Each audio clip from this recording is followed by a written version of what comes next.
Happy Hump Day!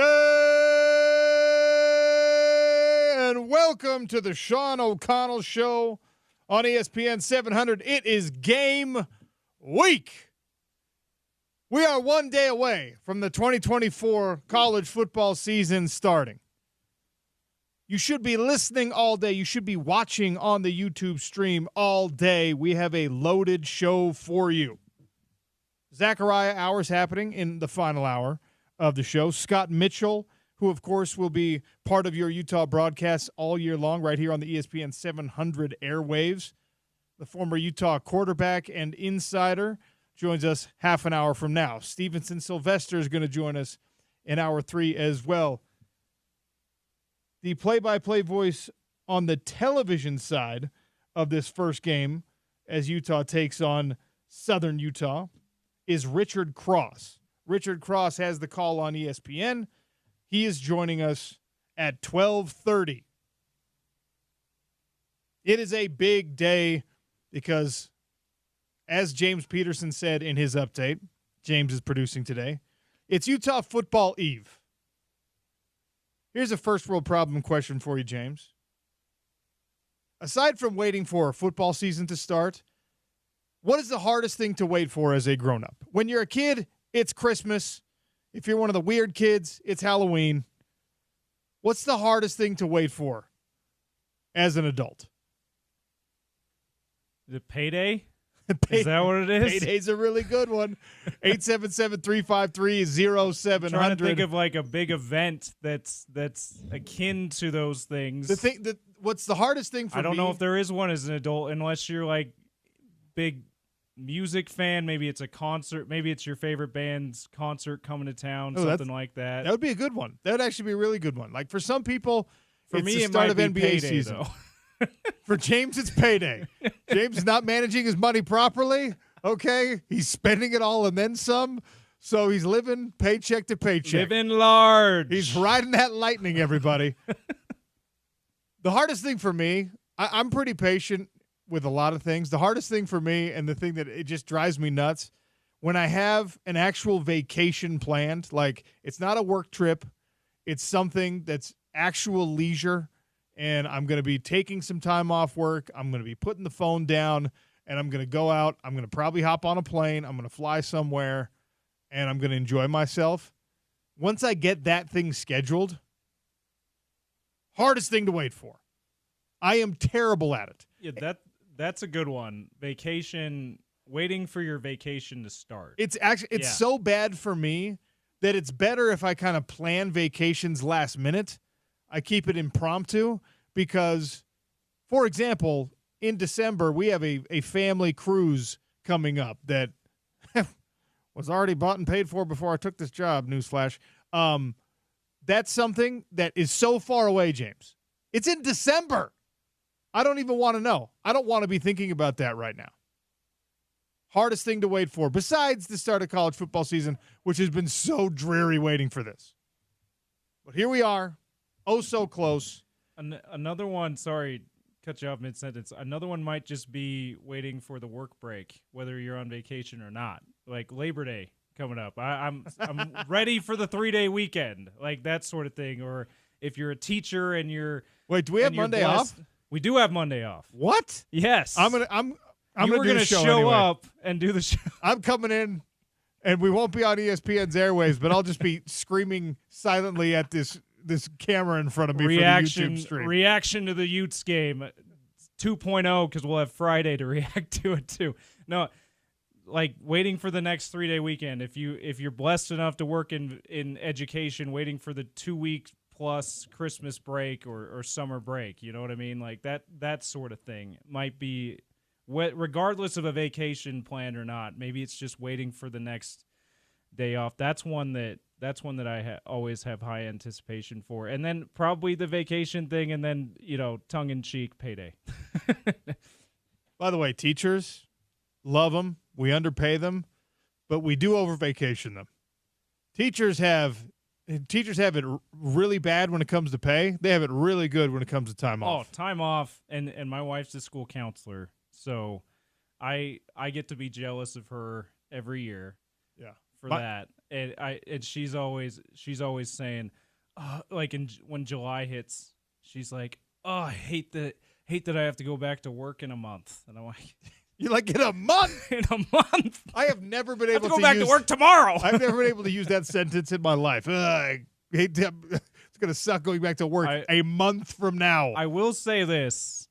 Having witnessed it in my household with a school counselor, an active school counselor, mentally they need these long breaks. Well, with dealing with kids and the parents and parents who are sometimes unreasonable about things when it comes to their kids, even if it's well-intentioned, like that takes its toll mentally on you. And they're also spending contract hours end around 3:00. They're not leaving till closer to 5 every day. So it's that's what I'm like. They need more breaks than most, having witnessed it. But the 2.5-month summer break, I'm like, look, you got it good. We over vacation the summer break, probably. You got it good, but you do deserve it.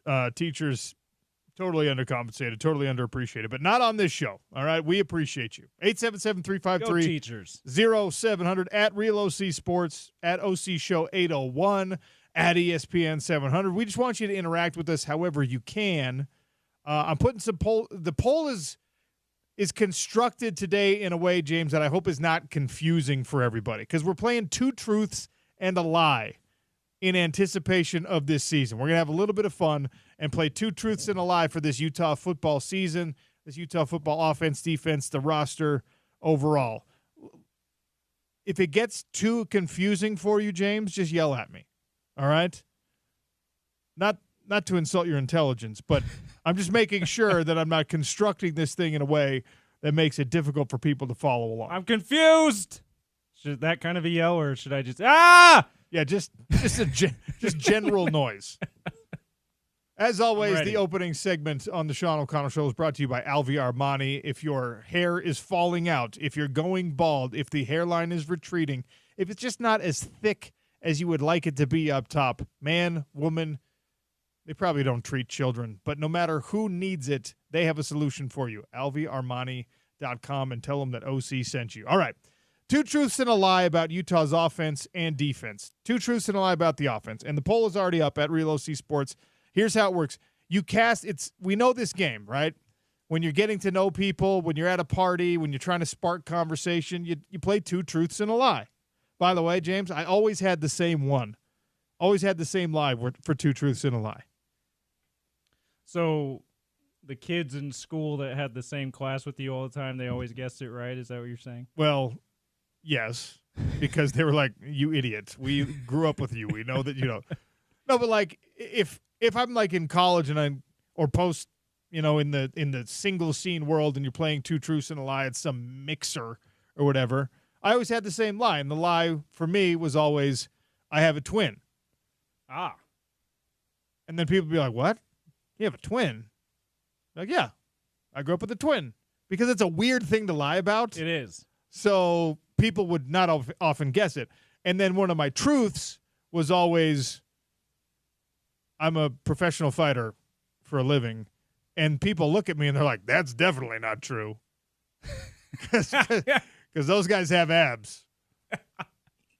And so I'd be like, ha. It was always, so you fooled them. So you felt good about fooling them, but you always felt a little insulted at the same time. It's like, joke's on you. I am not traditionally fit enough to be a professional fighter, and you are dumb for not guessing that right.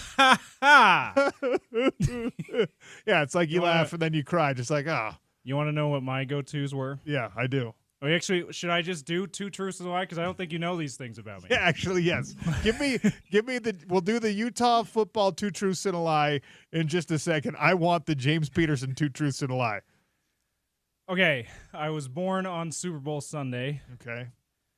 I am related to Dick Cheney. Okay. And I just ruined it because I didn't think of my lie. Those are my truths. Yeah, you know what? I always got people. Whatever your third one was, it was going to come down to Super Bowl Sunday or whatever that third one was, because there's no way you make up something as random as I'm related to Dick Cheney unless it's actually true. See, distantly related. So my mom's maiden name is Cheney, Okay. They pronounce it Cheney, spelled the same way that Dick Cheney spells it. So very distantly, probably, one of the other Mormon polygamous wives offshoots or something, kind of relation to Dick Cheney. But we were related to Dick Cheney, and then born on Super Bowl Sunday. My dad always told me that he had a really hard time not sneaking out, not turning on the TV in the in the room while my mom was in labor, because he was a Bills fan. It was the Bills Redskins Super Bowl. Oh wow! In '92, when Thurman Thomas forgot his helmet. It's phenomenal. What a weird trivia! Isn't that what a weird amalgamation of trivias? I know. Super Bowl Sunday. I ruined it. I should have thought of a better. I should have thought of a lie before I did it. I did 2 truths and no lie instead. If it was anything serious, it'd be a more significant penalty. 5-yard flag on James. Yes, 5-yard flag for just not being ready. Offering it without being ready. That's the opposite of the false start. That's the kind of false start that's on everyone on the whole offense, because the center forgets the snap count. Everyone else goes and the center's just there. So the refs names all the numbers. Yes. On the offense. Yeah, that's on me. But 2 pretty good truths, right? Like, that's hard for people to believe that both those things can be true. Yeah, that's great, but you ruined it. You wrecked it, Glenn. The last time the Super Bowl was on my birthday was before they had it in February. So I'm born January 26th, so it was a long time ago. So once they moved to February, I could never have a birthday. It's going to be in May eventually. They're going to get 20 regular season games. All right.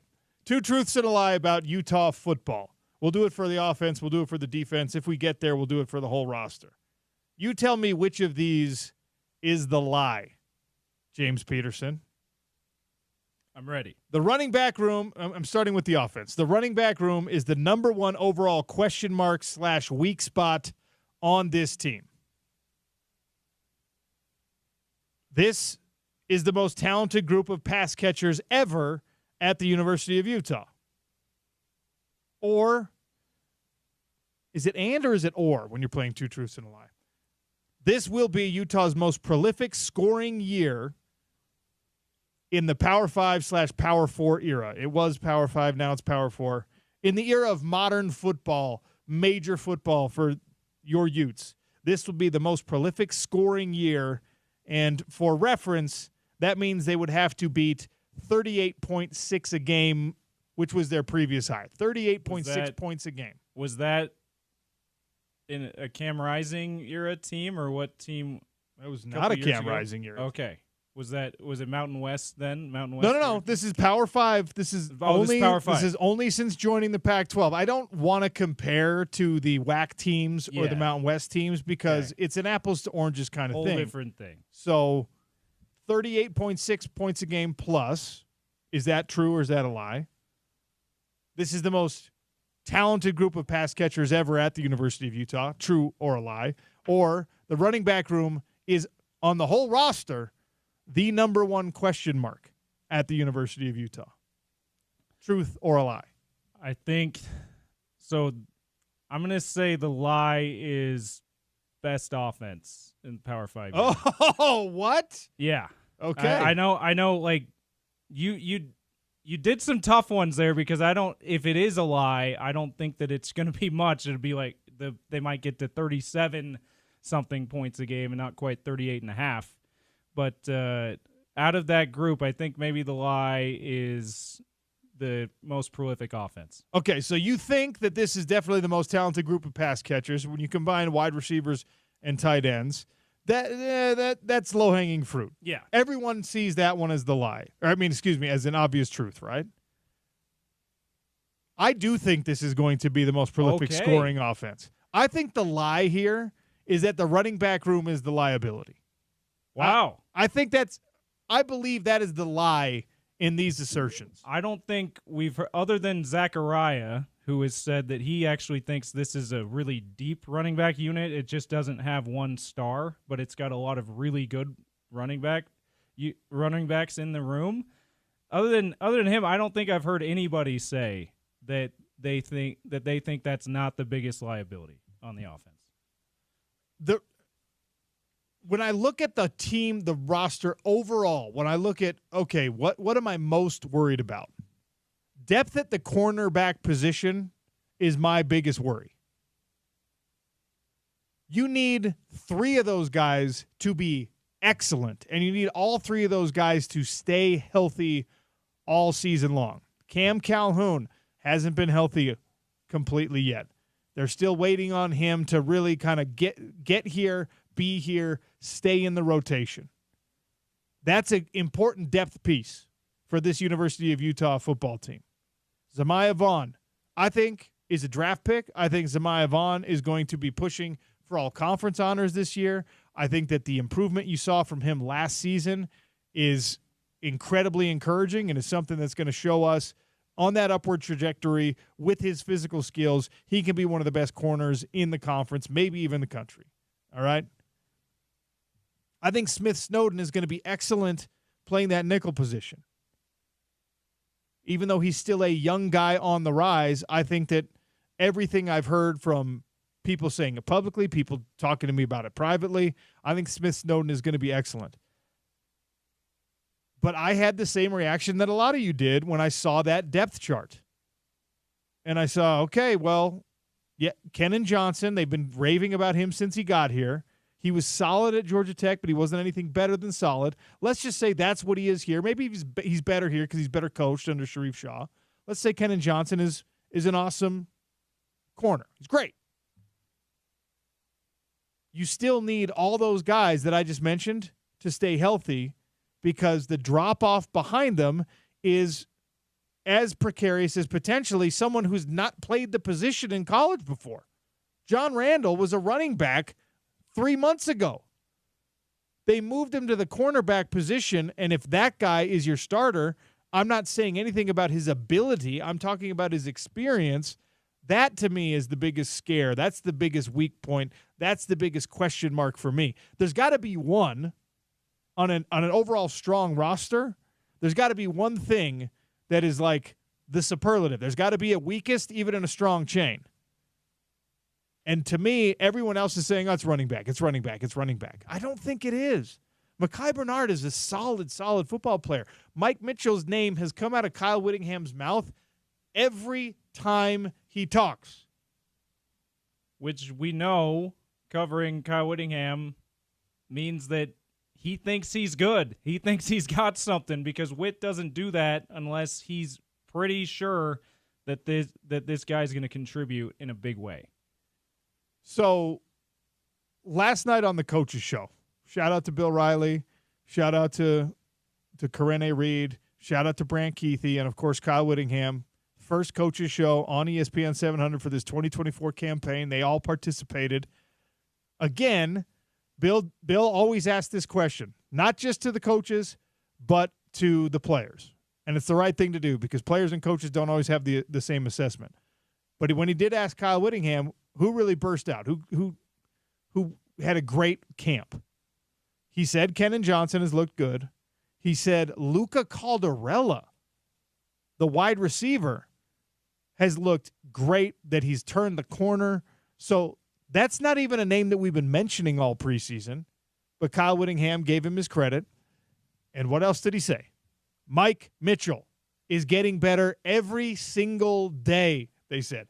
If Mike Mitchell doesn't fumble the ball, ladies and gentlemen, knock on wood, if he maintains high-caliber ball security, Mike Mitchell is your guy. Mike Mitchell is your bell cow. Mike Mitchell is the guy that this coaching staff has been telling us quietly they want to be the bell cow back. Right now, Mekhi Bernard is too good for them to just say, it's Mitchell. But that's who they want it to be. And he's been making incredible progress. So for me, 2 truths and a lie at Real OC Sports. On the poll, I put all 3 as options. You vote for the one that you think is the lie. I want to know what you think. Top group of pass catchers ever at the University of Utah. Feels like a truth. Will this be the most prolific scoring offense in Utah football's Power 4, Power 5 history? because that's what's relevant here. 38.6 points per game or more. Is that a truth? I think it is, because you've got Cam Rising back. You have the best group of pass catchers that you've ever had. That combination by itself is deadly. And like I've been telling you, I don't think that the running game is a liability. I think that you have a really solid offensive line group. I think that this offense is finally, James Peterson, going to be an offense that Utah fans are just like, yes, this is what we've wanted for a decade plus. I really think it's going to be that kind of offensive year for the Utes. Also, you're in the Big 12 Conference. There are some teams. Iowa State's really nasty defensively. You got to deal with some experience and some crazy talent at a couple other spots. Arizona's sneaky good on defense if they can maintain that after losing their defensive coordinator. But you're not playing against Oregon with a bunch of NFL guys over there. You're not playing against the Washington defensive backs that in most years in the Pac-12, not the most recent years in the Pac-12, but most years in the Pac-12, Washington was even more than Utah was, just like an NFL pipeline in the defensive backfield. Especially during the Chris Peterson era. Did he and Jimmy Lake coach defense there. They were unbelievable. And look, USC, for all of its underperformance and all of its embarrassing defensive play the last couple of years, still had some of the most talented guys that you saw in the Pac-12 produce some absolute bangers of NFL players out of those defenses. For whatever reason, didn't always put it together as a unit cohesively, but what you had to overcome in the Pac-12 in a lot of ways was at least equal to, sometimes better than, what you're going to face in the Big 12. So the lie for me in this two truths and a lie scenario is that we should be worried about the running back room. I don't think we should.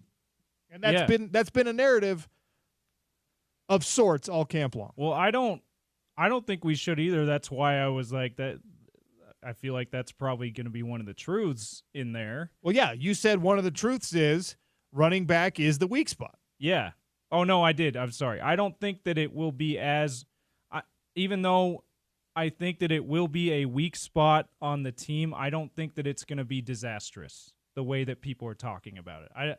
I guess the exaggeration is where, and the drama behind it all is what I take, what I don't buy into, because, as I said, Zachariah's been all over this, and I tend to agree with him. There's a lot of pretty good running backs in that room, even if there's not one great one, at least right now, that we think is a great one. There's a lot of pretty good talent in there, and that collectively, combined with the fact that one of the things that is always good in the Kyle Whittingham era is the running game. It's always good. Some years it's not necessarily it's not the best in the conference, but it's never the absolute weakest spot on the team that's going to be a huge detriment to the team. Disastrous component of the team. And so I think that they will figure it out to the point where, yeah, it might be the biggest weak spot on the team, but it's not going to be very noticeable. If that makes sense. I'm going to give you the two truths and a lie for the Utah defense. Let's go. And then we're going to go to Scott Mitchell. So you're going to have that entire conversation to think about what you want to call your two truths and a lie about the Utah defense. Love it. Okay? Utah's pass rush will have its best ever season in the Power 4, Power 5 era at Utah. That means 55 sacks or better. Kyle Whittingham says his defensive end group goes 7 deep. We know that even the interior pass rush, Keanu Tanuvasa and Junior Tafuna and Eliki Vamahi and Samote Pepa, for hell's sake, all of these guys have shown us in the past that they can push the pocket from the interior. Utah will have the best run defense in the Big 12 Conference. Is that true? I went back and I looked. I did my 5-year average because that's what's most relevant. If you take the 5-year average of how many yards you're going to give up in the Big 12 Conference, you got to go the actual number was like 113 and a half yards a game. You got to be less than that. I rounded it down to 110 just for the sake of a conversation. So less than 110 yards per game for Utah's rush defense. Do we think that is what this team is capable of? We shall see. Is that the truth or the lie? And then the Utes will rank higher in total defense than they do in total offense. That has always been the case at the University of Utah. When you look at the conference total defense rankings, you look at the the national total defense rankings, and you compare those to Utah's place in total offense on both the conference and national level, defense is where Kyle Whittingham butters his bread. That's how it's been for his entire career. This year, and you already heard what I was campaigning for with the scoring offense at least, is the lie that Utes will rank higher in total defense than total offense, or is that the truth?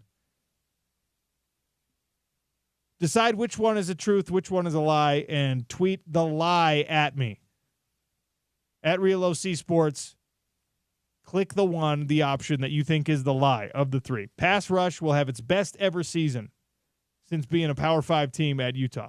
That means 55-plus sacks on the year. That means 4.2 sacks a game. That is a ridiculous number.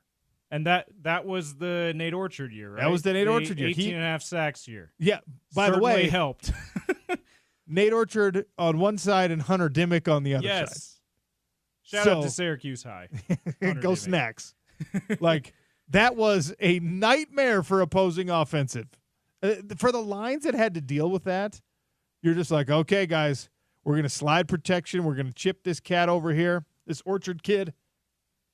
And the guy on the other side was like, hey, have you seen the bull rush on this corn-fed guy over here? I don't want to have to deal with that by myself. Yeah, the single season sack king and for a while, for about 5 years, the all-time career sack king on the same defensive line. Yes. 55-plus sacks, absolutely. Do you want me to guess here? No. I'm going to give We're you. We're teasing it. Okay. You get to think about those, and you get to tell me which of those is your lie. Okay. Okay. I'm ready. By the way, listeners, we love the way you lie. Please tweet the lie to us. You just were waiting for that? I thought of it as you were saying tweet the lie. I'm like, lie to me. We love the way you lie. I had to say it. Less than 1 month left of the Salt Lake Bees season, and we have ticket vouchers for you. So take advantage. All you have to do is text Bees to 33986. Win a pair of tickets to a Bees home game. Next homestand is next week. You have less than a month left, not only of the Bees season, but of that gorgeous gem of a ballpark, Smith's Ballpark, with one of the most beautiful backdrops in all of American sport. You got to get out to a couple more Bees games. Text Bees to 33986. All right, Scott Mitchell. He's going to join me next. We're going to have a lot to talk about. Wait, is Scott Mitchell joining at 11:30 or at 12? What happened?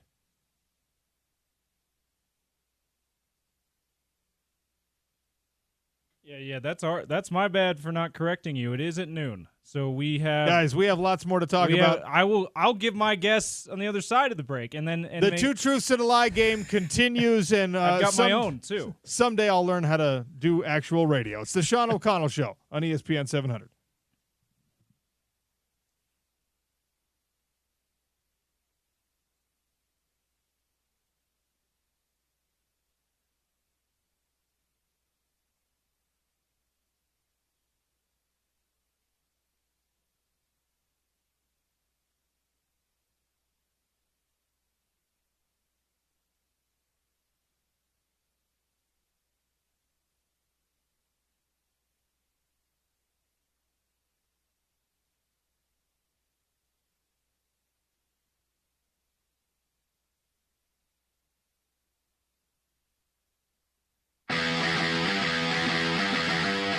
Jordan Noyes has it teed off on the north 35-yard line. He'll kick to the south.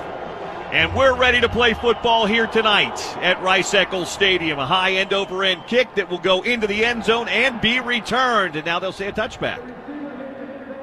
He gave the sign for the fair catch. That was Rashad White, and then he decided to bring it out. You can't do that, so ASU will have it 1st and 10 at their own 25-yard line, and we will see for the first time tonight the guy that committed to Utah, they changed his mind. That's quarterback Jaden Daniels, a 6'3 junior who's really good, Scott, a dual-threat quarterback. Yeah, he's going to be a challenge for Utah. He's a guy that can throw the ball very accurately, and he can also make and extend plays running the football. So it'll be interesting to see how Utah handles him tonight.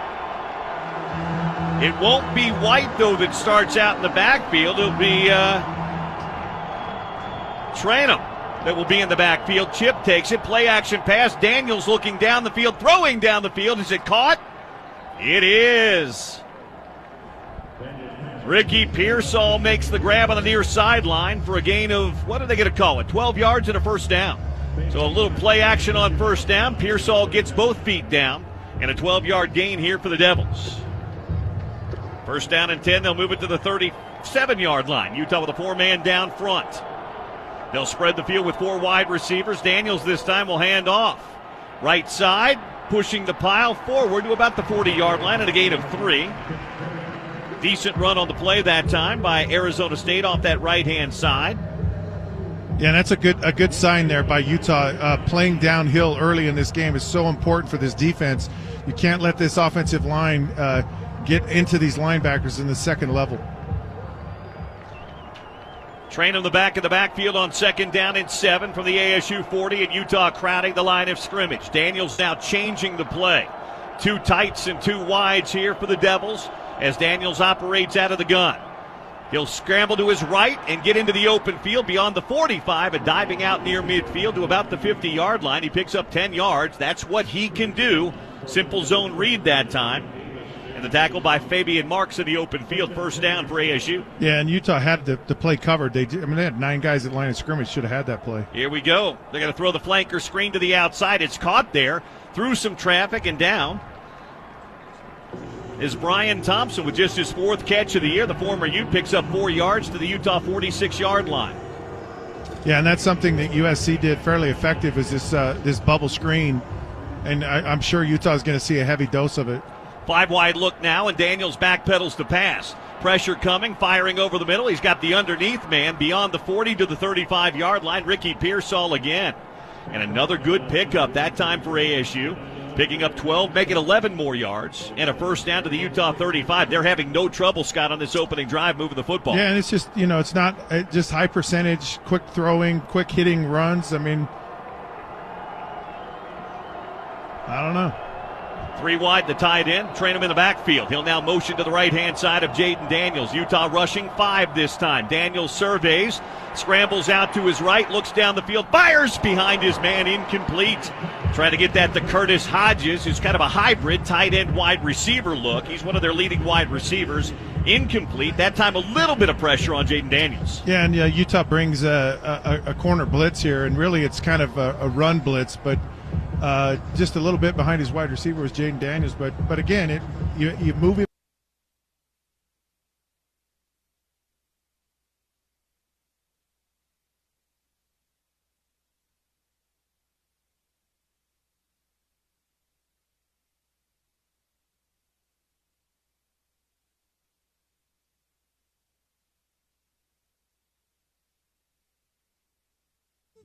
Les Schwab has the tires, wheels, and accessories for whatever you drive.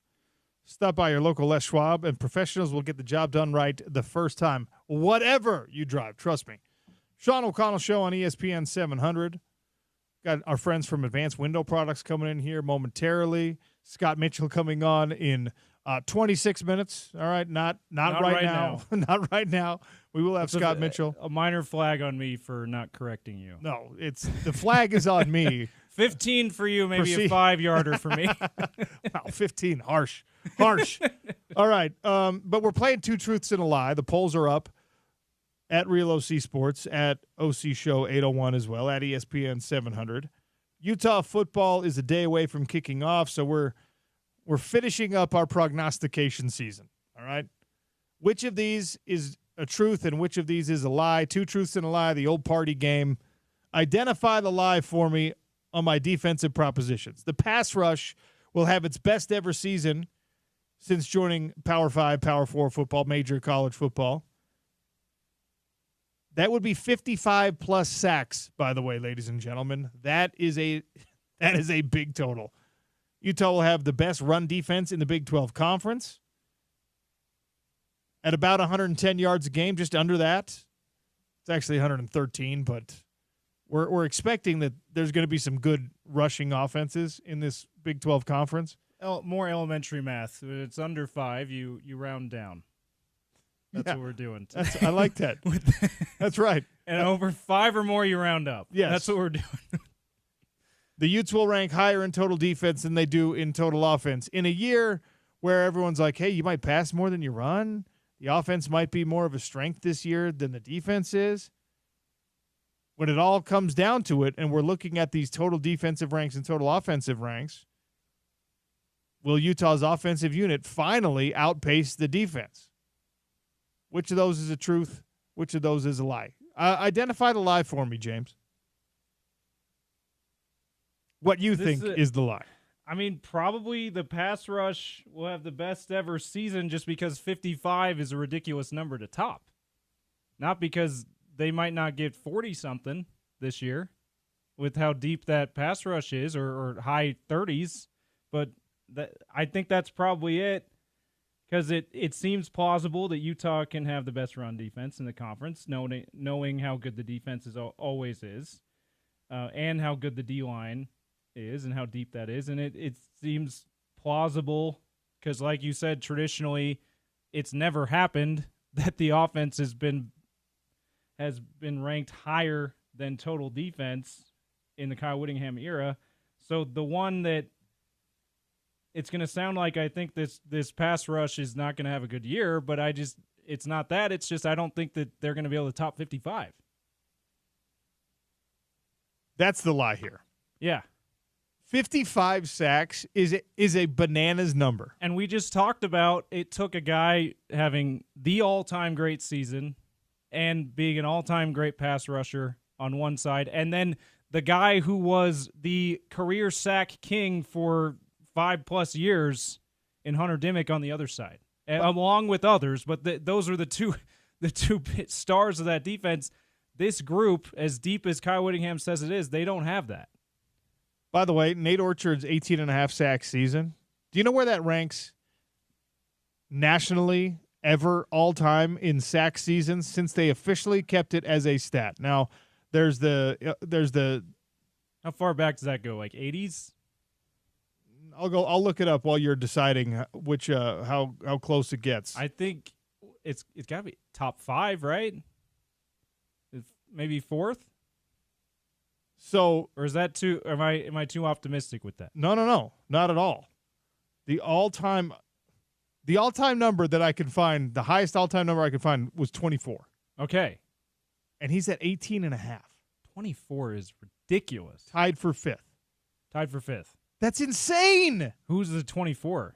Terrell Suggs. Terrell Suggs. Okay, that makes sense. The guy was a monster. Elvis Dumerville had 20 sacks. Hauli Kakaha, the same year that Nate Orchard had 18.5, had 19. Oh my gosh, it's just bananas. All right, so I go this. I'm with James here. I'm the one who proposed these 2 truths and a lie. I do think that the defense still outranks the offense in its total numbers in both the Big 12 and national ranks. Utah's total defense, awesome. I do think Utah has the number 1 rush defense in the conference. Iowa State has been the most dominant rush defense in the Big 12 the last 5-6 years. Going back to the 2018 season, their average rank is first. Crazy. I would not They've only been that. out of first place twice in those 6 years. Then again, I'm not sure who I would guess because defense has kind of been optional until the last couple years in the Big 12. And so look, I didn't before the show when you said which team do you think it is, I was like maybe Oklahoma State because they had at least 1 year there when Jim Knowles was the defensive coordinator when they were legitimately good defense. Maybe Baylor, and then you said Iowa State. I'm like, okay, I can't believe that, but I also don't know who I would have legitimately guessed besides those first two, and I wasn't even totally confident in those first two. So it is nuts, and that predates Matt Campbell too. When everyone's called this kind of a renaissance for Iowa State, they were a really good run defense before Matt Campbell even. Surprises me. So the two truths and a lie, the pass rush with 55 plus sacks is leading on the vote so far. That's where I think it's the lie. Based on the math that Kyle Whittingham gave me, I got 7 guys that I can rely on in the defensive end room. If you have 55 plus, that means you need 56 sacks this year to top the 2014 total. Even if we just say, all right, you're not going to only rely on your defensive ends to get sacks. But let's say it's an even distribution, just for the sake of trying to figure out how that number is produced. You give like, I don't know, 7-8 sacks to your defensive backs and your linebackers. Corner blitzes. Only 48 left. Karene Reed coming in. You still need either 4 guys to get 12, or you need 2 guys to get 16 and the other guys to get 8 each. It's like everybody has to be producing at such a high level. Or 12 guys to get 4. like what? That seems equally improbable as 4 guys getting 12. Like, that's 7 guys get 8 sacks, and then you're fine. Like, what are we talking about here? That number was crazy, and I think that this defense is like a by-committee style defense. I think that there's a lot of dudes who are going to do really, really great things for this Utah football team. I think you're going to have some star play emerge. I think especially Lander Barton has the capability of being that. If you have 7 great defensive ends and one of them goes double digits, that's a star season, right?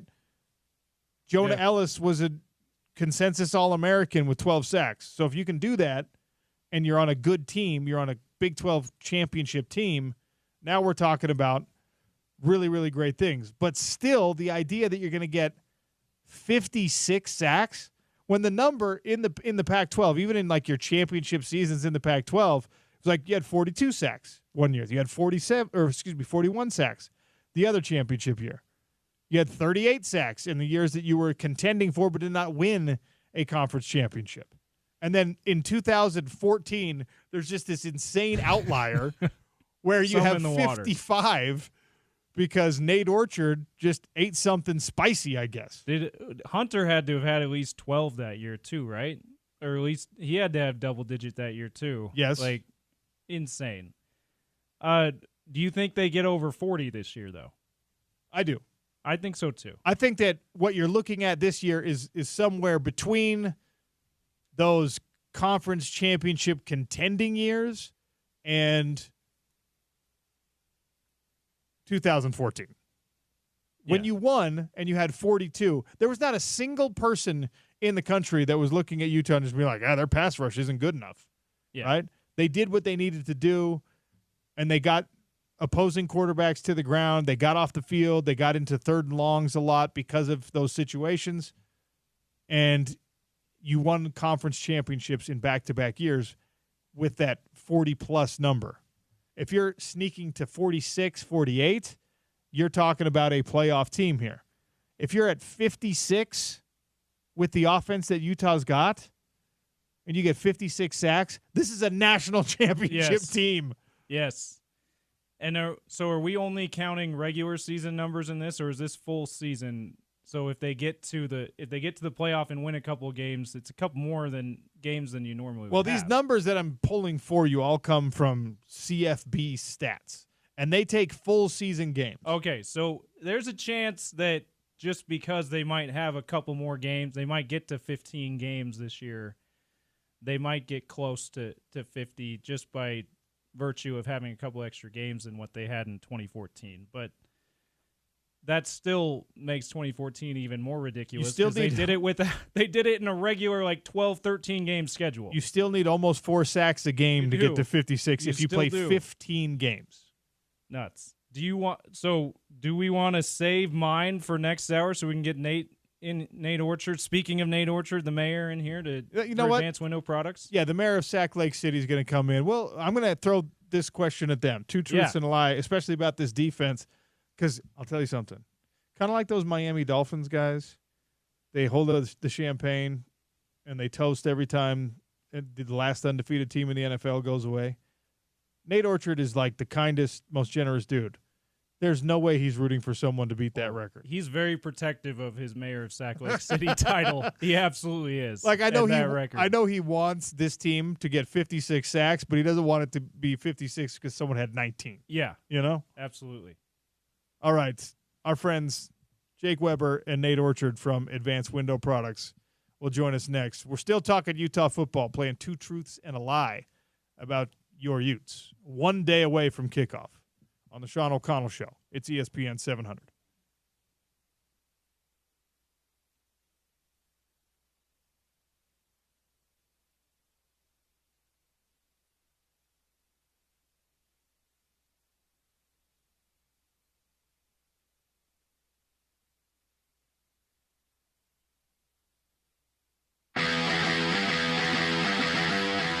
White stays in the ball game, is the tailback. Daniels in the backfield. He'll backpedal to pass. Surveys, fires, outside, caught, and is it caught? Jalen Conyers there. Boy, I thought he juggled that going to the ground. They'll say that's a catch as he picks up 6 yards at the 12-yard line and a first down. Yeah, and Utah didn't even have anyone on him at all. But, yeah, it's a catch. He got it completely in his grasp. So first down and 10 for Arizona State on the opening drive of the ball game. To the Utah 12 they go. Turn in a toss sweep to the left-hand side. They've got a man at the 10. They've got a man at the 5. That's Pearsall. And a flag flies. I think we're going to have another holding penalty here on ASU. Holding. Offense. Number 74. Yep, they're going to get Casey Hatch. Another one of those hybrid wide receiver tight ends on the hold that time. That erased what would have been about a 4-yard gain inside the 10 to Pearsall. And back it up now outside the 20-yard line. Yeah, and you hold on that edge like that, it's pretty easy for that official to see. So if you're going to hold, you got to hold on the inside, the guard area. First down and 20, back at the 22-yard line. Daniels, hands, running back, near side, running room, inside the 10. And all the way down to the 8-yard line goes Rashad White. Fabian Marks on the tackle again. He's been busy here early. Pickup of 14 yards on the play. Second down and 6 now. Daniels empties the backfield, backpedals into the shotgun. 3 wide right, 2 wide left here for Daniels. Surveys, looks, scrambles out to his right-hand side, throws to the end zone, back of the end zone, caught and dropped. Oh, he had a man open. That was Andre Johnson who had it on the back line and dropped it. That'll bring up third down. Yeah, right now this pace that Arizona State's going at, a lot of no huddle, a lot of different people are getting involved in the offense, has clearly created a lot of confusion for Utah. You've got some guys that have been wide open, and Utah hasn't done a very good job of covering and make sure they got everyone accounted They for. can get a first down at the Utah 2-yard line, third down and 5.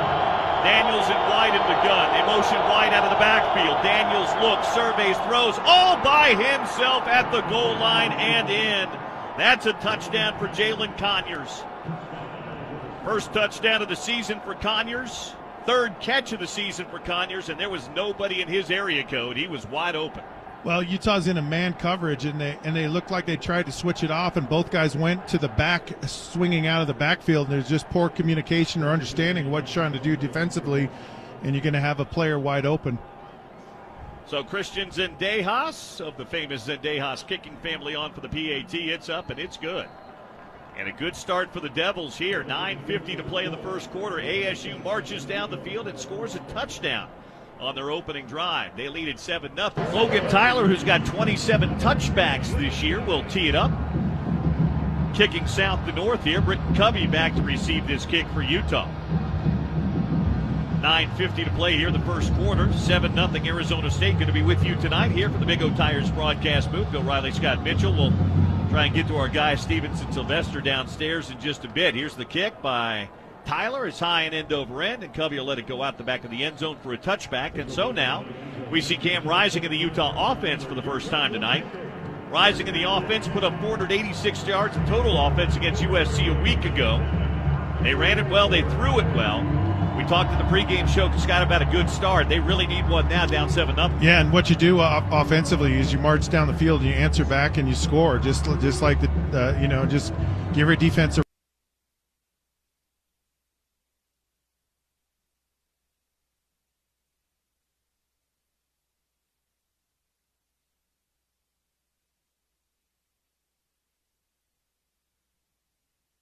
Scott Mitchell joins us in 10 minutes. Former Utah quarterback, now radio analyst on all Utah broadcasts. He'll be at work tomorrow night at Rice-Eccles Stadium. Your Utes open their season against the T-Birds of Southern Utah. If you have not listened to the Delane Fitzgerald, Southern Utah head coach Delane Fitzgerald interview, go find it on the ESPN 700 app, on the YouTube channel. Search ESPN700sports.com for the Sean O'Connell Show. Delane Fitzgerald is an absolute delight, and so refreshing hearing him talk about what it means for his overmatched FCS squad to come into Rice-Eccles Stadium. But some special guests in the studio, longtime partners here on ESPN 700, and my new partners because I'm new to the station again, but Advanced Window Products, Jake and Nate. Oh, my gosh. Are you going to turn their mics on?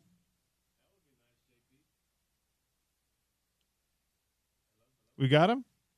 Are we? They're not? Okay. I promise. Just trust me. Yeah. We got the camera. We got the camera. There we go. YouTube can see There us. we go. Hey, what's up? Jake and Nate. I promise they're here. So it happened finally. That a little teeny tiny little crisp in the air finally overnight a few nights ago. And that has to be, I would imagine, impetus for a lot of people who are like, all right, we got winter's coming. If I do the math, and these guys are probably here within the next 8 to 10 weeks, oh boy, we might have snow. You getting a bunch of phone calls? James, he was working. Now his mic's off again. What happened? James, help me out here. Yours on? Hello. Okay, now you're both on. Don't touch anything. Good. Don't touch. We're good. We're on. Hey, you are right. What you said with that cool weather, you wake up in the morning, you can feel the crisp in the air. That's kind of the sign for people, for homeowners, when they're thinking about last winter, how cold it was. The heat's one thing. The heat drives people to get new windows, but it's when that cold kicks in. Yeah. It's where your windows are fogging up, and you can't sit in your living room, can't sit and watch TV because the cold air is just flowing through. You can feel that cold draft.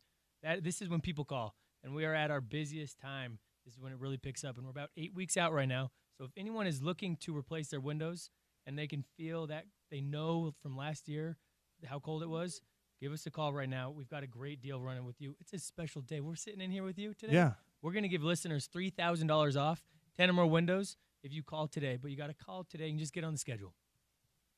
$3,000 off. They're upping the offer, ladies and gentlemen. Yeah. The football season offer is $2,500 off 10 windows or more. But here, Sean O'Connell Show on a hump day. You call today, get on the schedule.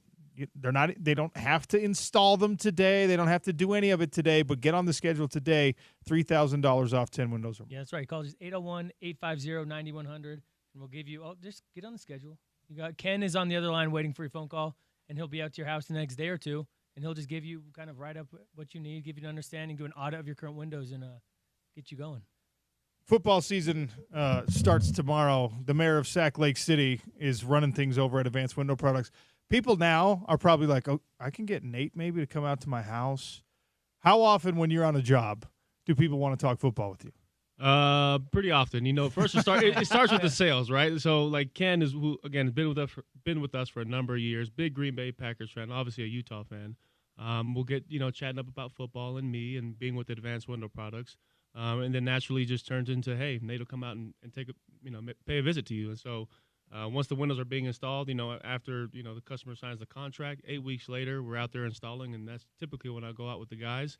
If there's a request for me to come out and see a homeowner, and I'll stop by and say hello and bring an autograph card and Kissing babies. Yeah, and bring some pizza too. Make sure I feed my guys. That's awesome. Shaking hands and kissing babies. Right. The mayor of Sac Lake City, staying political. I love it. Well, look, because I have you in here, I'm going to make you guys play 2 truths and a lie. I'm doing that on the show today. Oh boy. 2 truths and a lie on Utah football. I want you to identify the lie, all right? I'm trying to make Let's these hear it. tough questions. Let's hear it. All right?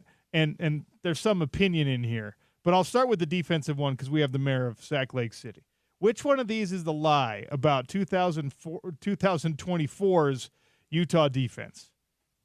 Utah will have the best run defense in the Big 12 Conference this year. That's probably going to take about 110 yards a game given up or less. If we go on the 5-year average of what's happening in the Big 12 these last 5 years, it's right around there. It's actually 113 yards. I rounded down because that's what you do if it's less than 5. All right?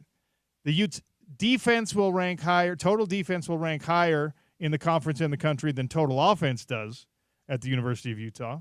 So is that 2 truths or a lie? Or this one, and you'll see why I saved it for last. The pass rush will have its best ever season. Lies. That's a lie. If I tell you, I really have to finish the sentence. That's the biggest lie. In Power 5 or Power 4 football, as it's called now. And I made sure people knew what that meant, what that number was.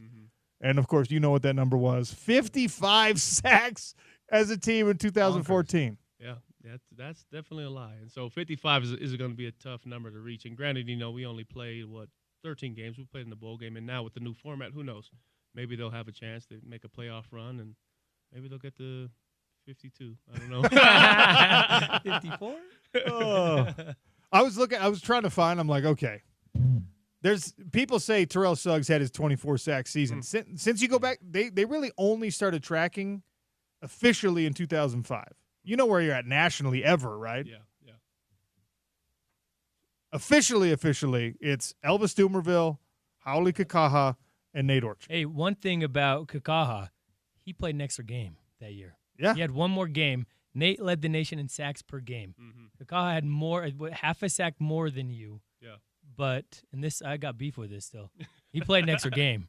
Well, and that's like, so Nate really, you give Nate an extra game, that's 4 more sacks. He's going to be at 22 and a half. That's why the sacks, that's why the 56 sack number that you would have to reach in 2024 is so insane. Because even if this team plays 15 games, they don't just make a playoff, they win in the playoff, they're going deep, right? Even if this team plays 15 games, you still as a squad have to average almost 4 sacks a game, which is not a reasonable number in most years. Yeah. It's wild what you guys were able to do in 2014. Yeah, that was crazy. Last year, I would say they had a chance for sure. Jonah was hot. Van was doing his thing, and so the guys were making great progress. And Connor, obviously being banged up, was no good. But I think last year they had a good shot of catching that. It's funny because I'm sure this applies to your business. It's the sort of like the star philosophy versus the by committee, the team philosophy. They've been raving about not just those top end guys, not just what Fano can do, not just what Connor O'Toole or Van Fillinger can do, but they're like this Paul Fitzgerald kid who came down is going to be so good. John Henry Daly, who transferred up from BYU, they didn't even put him on the depth chart, but I know we're going to see him. You know what I mean? So it's like a teamwork kind of thing. And at Advanced Window Products, you guys have the star. You guys have the mayor. That's right. We have the mayor. But everybody there at the shop, you invited me out to the shop, and it was wild to see how everybody knew their role, executed it so well, so perfectly, and that's why you have that thing humming. Yeah, and that's right. And you said it best, right? You went into our factory. We are Factory Direct, right? We are your one-stop shop when it comes to your window needs, right? So you come into our showroom, you're more than welcome to step into our factory to see where all the magic happens. But, with that comes the installation portion of it. We build a beautiful window, and then we got a great team of installers that puts in that end product to leave you really happy. My only grievance with Advanced Window Products is that it made me jealous of the fact that I didn't call you guys the first time. And I made you I made you for 25 minutes listen to my horror story. Your horror story happens to so many people. That is why what sets us apart is that we own everything. We're accountable the entire way, as Nate said. We are the factory. And you don't get the runaround if something happens to your windows down the road. You don't get that runaround like, oh, we're not responsible for that. It's the dealer or it's the installer.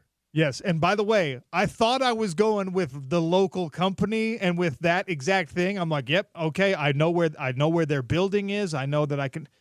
Nope. It's, hey, I got a problem with this sliding glass door. Cool. Call your installer. Call the installer. Oh, that's a warranty problem with the company. Call the company. It was like something out of a movie. I already made these guys listen to the story. Avoid it. All right. Spare yourself the misery and do it today, and they'll give you $3,000 off 10 windows or more. Advancedwindows.com, or what's the phone number one more time? 801-850-9100. Again, 801-850-9100. Jake and Nate going to be hanging out with us today here at our ESPN 700 studios. We got to take a quick one, and coming on the other side, the legendary quarterback and radio analyst on all Utah football radio broadcasts, Scott Mitchell, in 3 minutes on the Sean O'Connell Show, ESPN 700.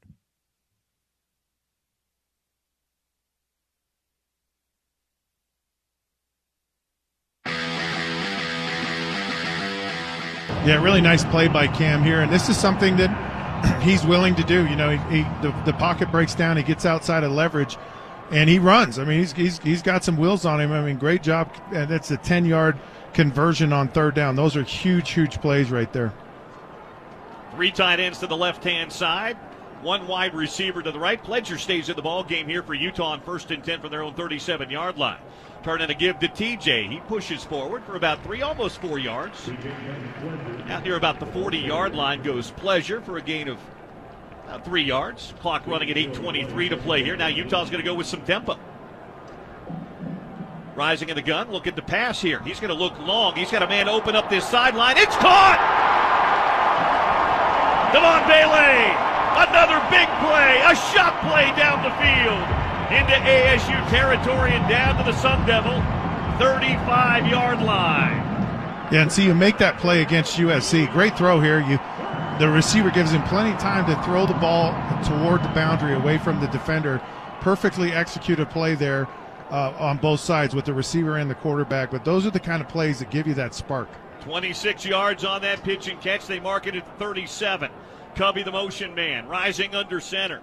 Pledger behind. Cubby comes back in motion. They hand it to him on the fly sweep, and he's wrapped up and taken down immediately. Goodness gracious. Tyler Johnson was there, as was linebacker Kyle Soley. That'll be a 3-yard loss back to the 40-yard line. ASU seems very ready for anything at the line of scrimmage tonight. Well, that was just a missed assignment by someone. I mean, Johnson just ran through. He wasn't even touched. It looks like it was just a blown assignment on the O-line. 5 wide look here for Utah. 3 tight ends in the ball game. Rising in the backfield, he'll move Pledger back in there with him here on 2nd down and 13 from the ASU 40-yard line. Play action, another shot down the field. This one's up and caught again. Dalton Kincaid comes down with it. Inside the 25 and down to about the 20-yard line for a 20-yard gain. Athleticism on full display on those last 2 pass plays, Scott. Well, and it's about putting the ball in the right position. Utah's taking shots here. They want to go after ASU on this right side of the offense here. Pledger stays in the ball game, 1st and 10 on the edge of the red zone. Cubby across the Moore formation in motion. Play action again for Rising. They set up the screen to the tight end, and he goes nowhere. He set that screen pass up to call Dalton Kincaid, and I'm just telling you, you won't find a better trio of linebackers right now in the Pac-12. Those 3 guys are good, and Darian Butler sniffed that one out from the start. Yeah, and Utah's got to, they just go past guys to go hit someone else. You got to block the first guy you see. It's like 2 ships passing in the night. The offensive lineman and the defensive lineman are passing each other, and they got to run into each other. 2nd down and 10 for the 20. Tavion Thomas in the ball game now for Utah as Rising goes under center, and now Cam changing the play. Cam turns and gives Tavion Thomas to the outside, back to the inside, stays on his feet, pushes the pile, makes something out of really nothing on that play. It's going to be tough sledding up front tonight for Utah if they don't block better. That's a 1-yard gain to the 19 into the University Credit Union red zone. DJ Davidson made the tackle. Yeah, and that play Utah's got to get more straight ahead against this defense. Earlier in this drive when they were doing that, they were getting some push off the line. When you go lateral, it's harder to get yardage, especially with this aggressive, fast defense. 3 wides and a tailback here for Utah on 3rd down and 9, rising to pass, looking, surveying, throwing outside. It's caught at the 15 to the 10, and out of bounds at the 9-yard line. That'll be a first down. Britton Covey used that quickness to free himself of the defender, and Utah set up 1st and goal at the 9. Yeah, this is a great play here. I mean, Covey, I'm surprised we haven't seen more of this year. People are just not going to cover Britton Covey with half the field, but an excellent route, wide open, and then great job by Covey to realize where he is and get the first down. I mean, it's a very accurate throw by Cam, hits him in stride, and that accuracy helps you to get those extra yards. 5 wide look again for Utah, empty backfield on 1st and goal for the 9-yard line, rising in the shotgun. Cam wants the snap and takes the snap, looking. He's going to take it himself to the 5, to the outside, to the pylon, touchdown! Big boy 7 into the end zone for 6, and Utah's a PAT away from tying this one up. Cam Rising, 9 yards into the end zone. ESPN 700 and 92.1 FM. If you're listening on the app, hello. If you're watching our YouTube stream, hello. At Real OC Sports, at OC Show 801, if you want to follow us on Twitter. We got a fun week for you. I love that Utah has made it a tradition of sorts to end up with a Thursday game to open things. We get to start the season a couple days before everyone else does, and what it does is it clears your schedule to watch an unbelievable Saturday slate. There's some really good games coming on Saturday. Maybe we'll get to all of them. Right now we're joined by Utah football legend, top of the record books in so many places, future inductee, I believe, into the Utah Ring of Honor, and, of course, color analyst on our Utah radio broadcast alongside Bill Riley, the voice of the Utes, and Stevenson Sylvester, who will join us later on the show as well. Scott Mitchell, how are you, sir?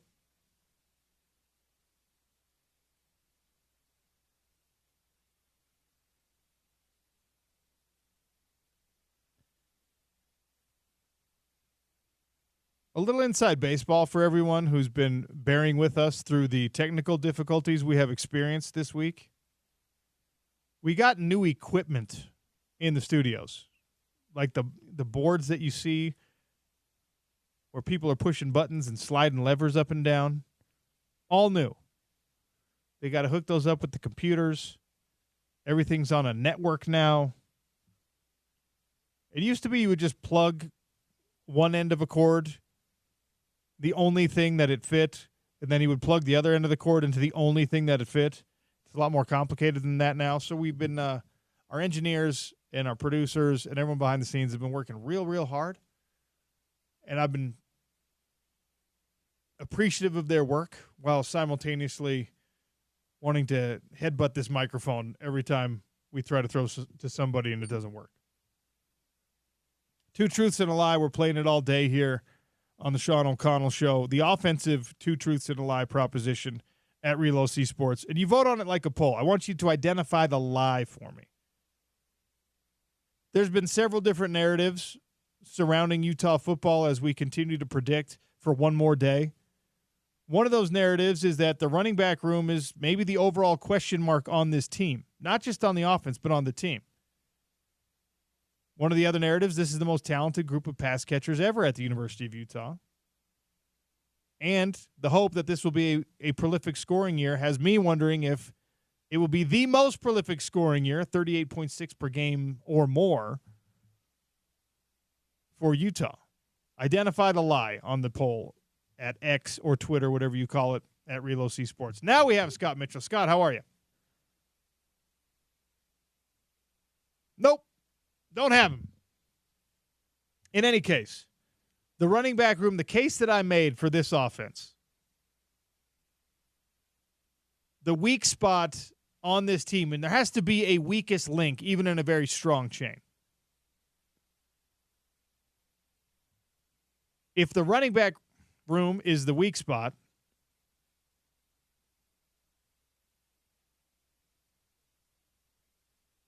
this offense has a hard time going.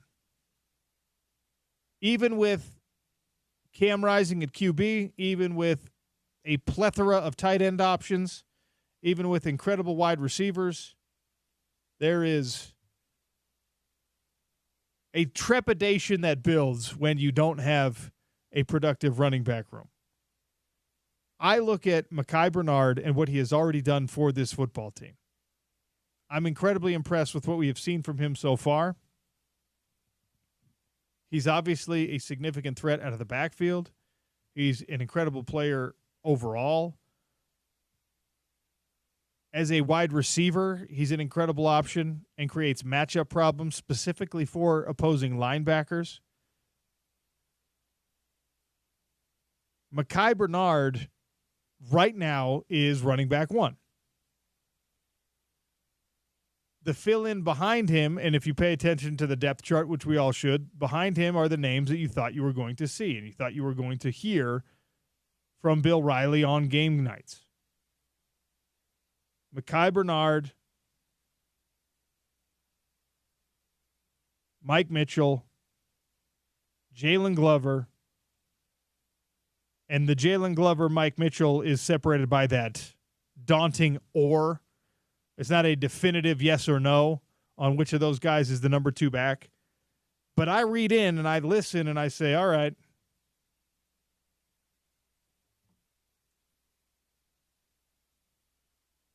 Kyle Whittingham keeps mentioning Mike Mitchell. Quinton Ganther gives the little subtle nod of approval for Mike Mitchell. The potential of Mike Mitchell is discussed frequently. Cam Rising on the Rising Report wants to talk Mike Mitchell as a breakout player. That guy,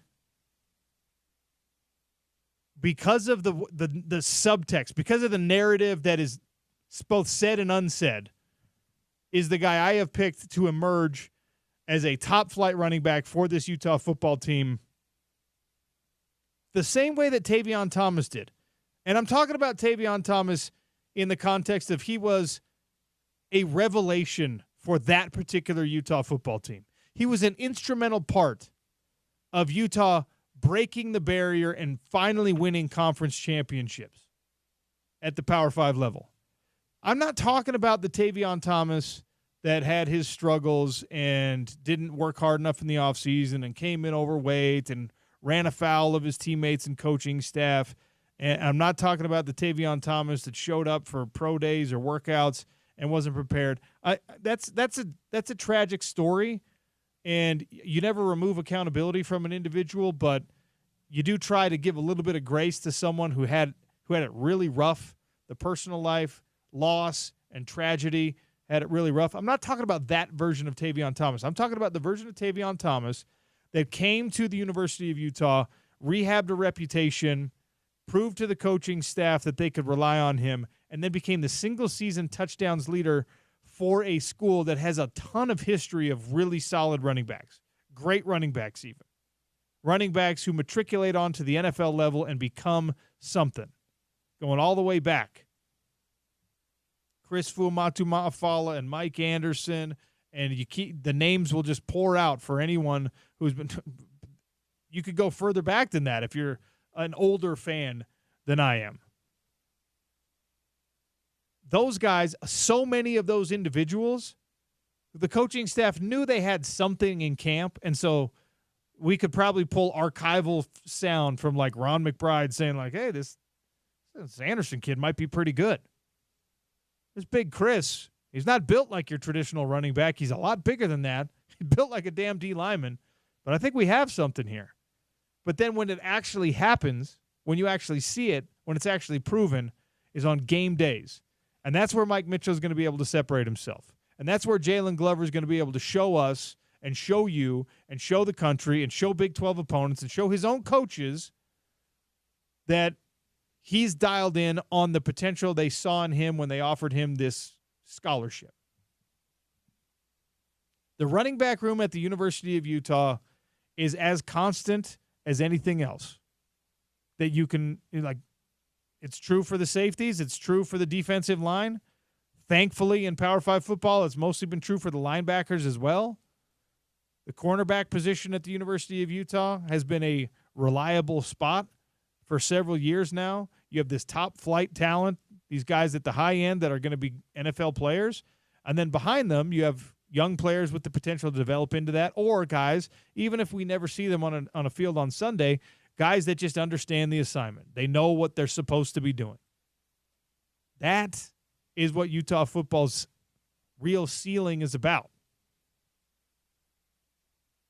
Next man up, and it's not just when someone gets hurt. It's when it is your turn and your opportunity comes, you are now prepared for that opportunity. And for Mike Mitchell, that's this year. Jaquindon Jackson was gobbling up carries and touches and all that stuff. We all wish he would have stayed. Mekhi Bernard was banged up. When he's healthy, he's not just one of the best running backs on this team. He's one of the best overall football players on this team. A good enough overall football player that your coaching staff trusted him, yes, because in some ways they were forced to, but they trusted him to play both ways in a Rose Bowl against Ohio State. It didn't end up working out all that well for Mekhi Bernard, but you know what was incredible? The way that he dealt with that. I have more trust in this running back room than I think any person in the state of Utah does. I do not see them as a liability the same way other people do. I think we have to be patient with the emergence of what they can be and what they will be in this offense. So as I put out the two truths and a lie, right now, I'm happy to see that a lot of people have voted in accordance with that. Identify the lie. I say the lie is that the running backs are the problem. 48% of people say running backs being a problem, that's a lie. The second top vote getter on my my truths or lie proposal, this will be the top scoring Utah offense ever. I do think that's true.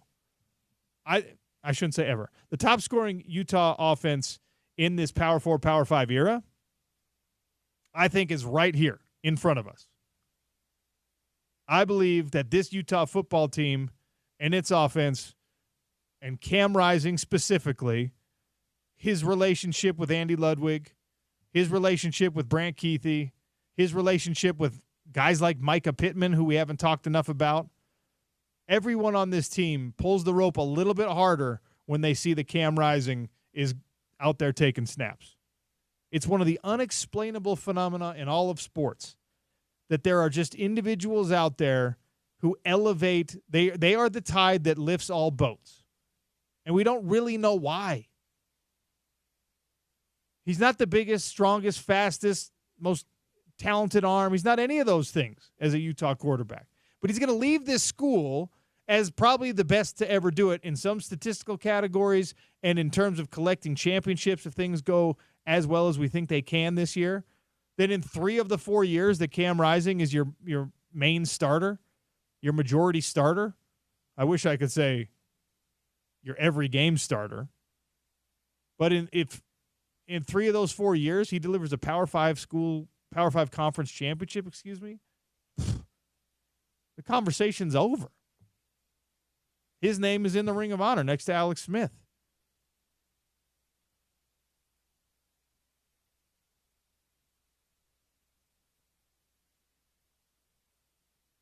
I think that because you have that guy and because you have Andy Ludwig and because you have this collection of talent, which is another one of the assertions, this is the most talented wide receiver and tight end collection Utah's ever had. I don't even know if that's debatable when you talk about the talent standpoint. Now, production is to be determined.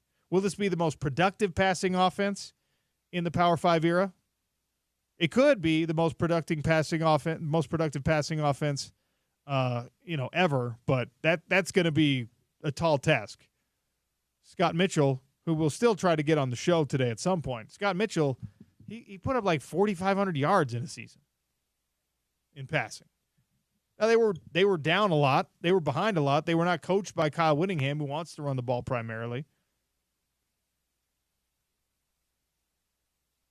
But when you juxtapose the talent on this offense versus some of the defenses that they are going to play. Not all of the defenses they're going to play. There's some really good defenses in this league, but it's not a week-to-week type of thing. You're not playing in the SEC. And I know people here in Salt Lake don't love to that focus on, oh my gosh, the SEC is better, the Big Ten is better, but they are.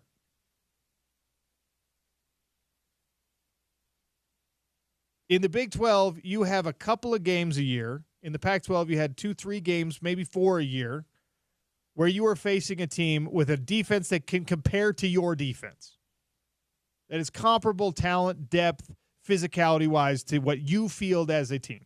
In the Pac-12 for Utah, those games were usually, well, it was always Washington, always a quality defensive team, minus, I guess, the last year. But their offense was so good, they were able to suffer a little bit more on defense. So when you played Oregon, when you played Washington, in the good years, when you were first in the conference, when you played Stanford, they were an incredible defensive team. They were a physical team. In the Big 12, you're going to be facing that as well. It'll be a 2-3 game a year prospect where you're looking across at the other side and saying, like, okay, these guys also enjoy bully ball. These guys also want to slug it out with us.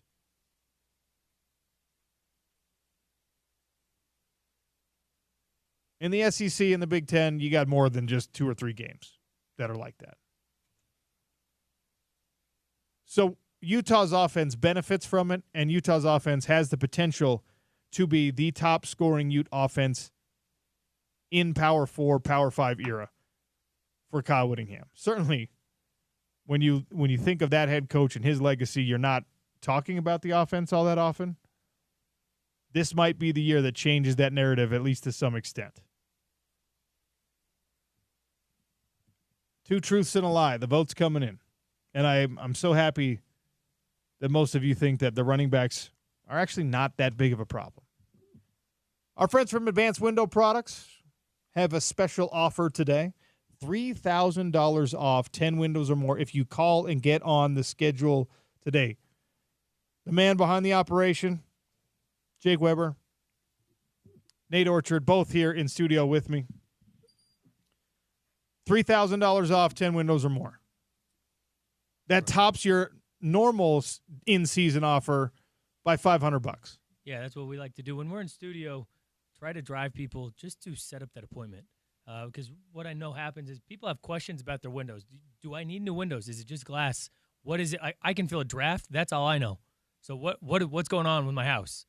Call us. If you're in that situation and you think that maybe, or you can feel that heat coming through your window, that you put your hand next to the glass and it's hot as can be, just call us. And that's where Ken is going to come out to your house the next day or two. There's no pressure. That's one thing I can't stress enough. I know there will be homeowners out there, listeners, that have had someone come knock on their door, and they cannot get that guy off their front porch. And then they set up, okay, they listen to him. It's 2.5-hour presentation, and there's a ton of pressure. And it's like you've getting sold a timeshare here? Yeah, what's happening? Yeah. It's a ton of pressure. Like, hey, become our marketing home. We're going to put the sign out in front, and we're going to give you 50% off, but you have to do it now. Like, that is not us. What you need to do now is just call, get on our schedule, and Ken will come out to your house. 45 minutes he's going to be there. He's going to educate you. He'll look at every single window. He'll do an audit of all your windows, and will let you know kind of what your home is in need of. And then at the end of that appointment, he's going to give you a price on the spot. He's going to tell you all of your financing options, and he's going to make sure that you are comfortable with those and that you can then make an educated decision on whether or not you need windows. Don't be fooled also by this Goldilocks zone that we're entering into when it comes to temperature, because it's going to start cooling off just a little bit. You're going to feel good. You're going to feel fine. And you're going to be like, wow, these are beautiful days. It's not quite fall yet. There's not a real crisp in the air. It's not frigid in the mornings. I'm seeing no frost. You're like, I'm cool. I'm cool with this. You've got like a 6-week, 8-week window, which happens to be the turnaround time for Advanced Window Products, where your windows are maybe not going to be a problem, but then bam, snow right up in your face. And it hits you like no other. And that's why you should call us today. Get on the schedule and understand that, hey, you know, you may have had your windows for 10, 15 years. Allow Ken to come out, do a full assessment, a free audit of your windows, right, and let you understand our product, what we have to offer you, right? And, you know, there are various signs as to why you should maybe be replacing your windows now. Whether, you know, your window's rotted, you can't operate it anymore, the vinyl has deteriorated, sound, you could hear the neighbor's dogs barking and all that stuff, security, maybe it's not locking the way it needs to give you peace of mind. The energy savings, right? Energy bill is probably through the roof, And, the one thing I know that will make a big difference that people always come after and they understand at the end of it is the curb appeal. When you get new windows with advanced window products, I promise the curb appeal will be like no other, and you'll be happy about it. And, I love the fact that you guys I was asking you about black vinyl windows, and, that was stylish for a while. That was the thing when I was getting my house remodeled, and it was the must-have. Yeah. And a lot of these companies are just like, yeah, okay, we'll throw in a black vinyl window. Yeah. And they know about the contraction and expansion problems. They know that the bead's going to be falling out of that window. You are an educated. You've learned your stuff just through the mess you've been through. Yeah, not for the. I'm sorry. Not for the right reasons. I should have laughed. Not because I want to know these things, right? But they sell you these windows, and they install these windows, and then they give you that runaround. And I asked you guys about when we went down to the factory. I asked you guys about well, where's the black windows? And you're like, actually, we don't do black vinyl. We have a solution for it, though, if that's something that you need. And having a results and solution-oriented company right here locally that takes you from start to finish feels like a luxury, feels like a product that should be out of my price range and out of the price range of most people, but it's not. It's not. It's exactly right. That price range, look, we're going to be coming in much lower than most of those other window companies because they are dealers, and they have to mark it up because they have to make money on those windows. When you come with us, you're buying it factory direct, and volume drives our pricing. So when you buy 10 or more windows, it gives the raw material. We get better pricing on the raw material. So we're going to give that better pricing to the homeowner. And that raw material, you got that whole shop like there. Let's say you have a circular window, and you're just like, yeah, that's going to be extra. They'll take you to the factory and show you how they bend the frames, right? The arch windows. I saw every shape. Rhomboid, trapezoid, triangle. You guys had everything in there. We do it all. Yeah, we can make that too. Yeah, we got a guy in the back who's been there with us for 30, 35 years now, and he does all of our shapes, right? So if you have a crazy shape in your home, maybe that small window in the bathroom, in the corner, in the closet, whatever it may be, that's something that we can do. Get on the schedule today, $3,000 off, 10 windows or more if you call today. And just get on the schedule. It's going to be a no-pressure situation, but don't wait until that cold morning when you look at the window and you're just like, wait, is that condensation between the panes of glass? You can't wipe it off. You can't wipe it off with a finger if you go inside or outside. Yeah, don't wait until then. Until that happens. Just call them today and take advantage of that discount for our ESPN 700 listeners. $3,000 off 10 windows or more at Advanced Window Products. Nate Orchard and Jake Webb are going to be hanging out with us all day here on the Sean O'Connell Show. We're going to take a break. When we come back, a surprise cut down on NFL rosters, on the roster of your favorite team, probably, if you're listening, the Denver Broncos. Tim Patrick is out, but he might be headed to a better spot. It's the Sean O'Connell Show on ESPN 700.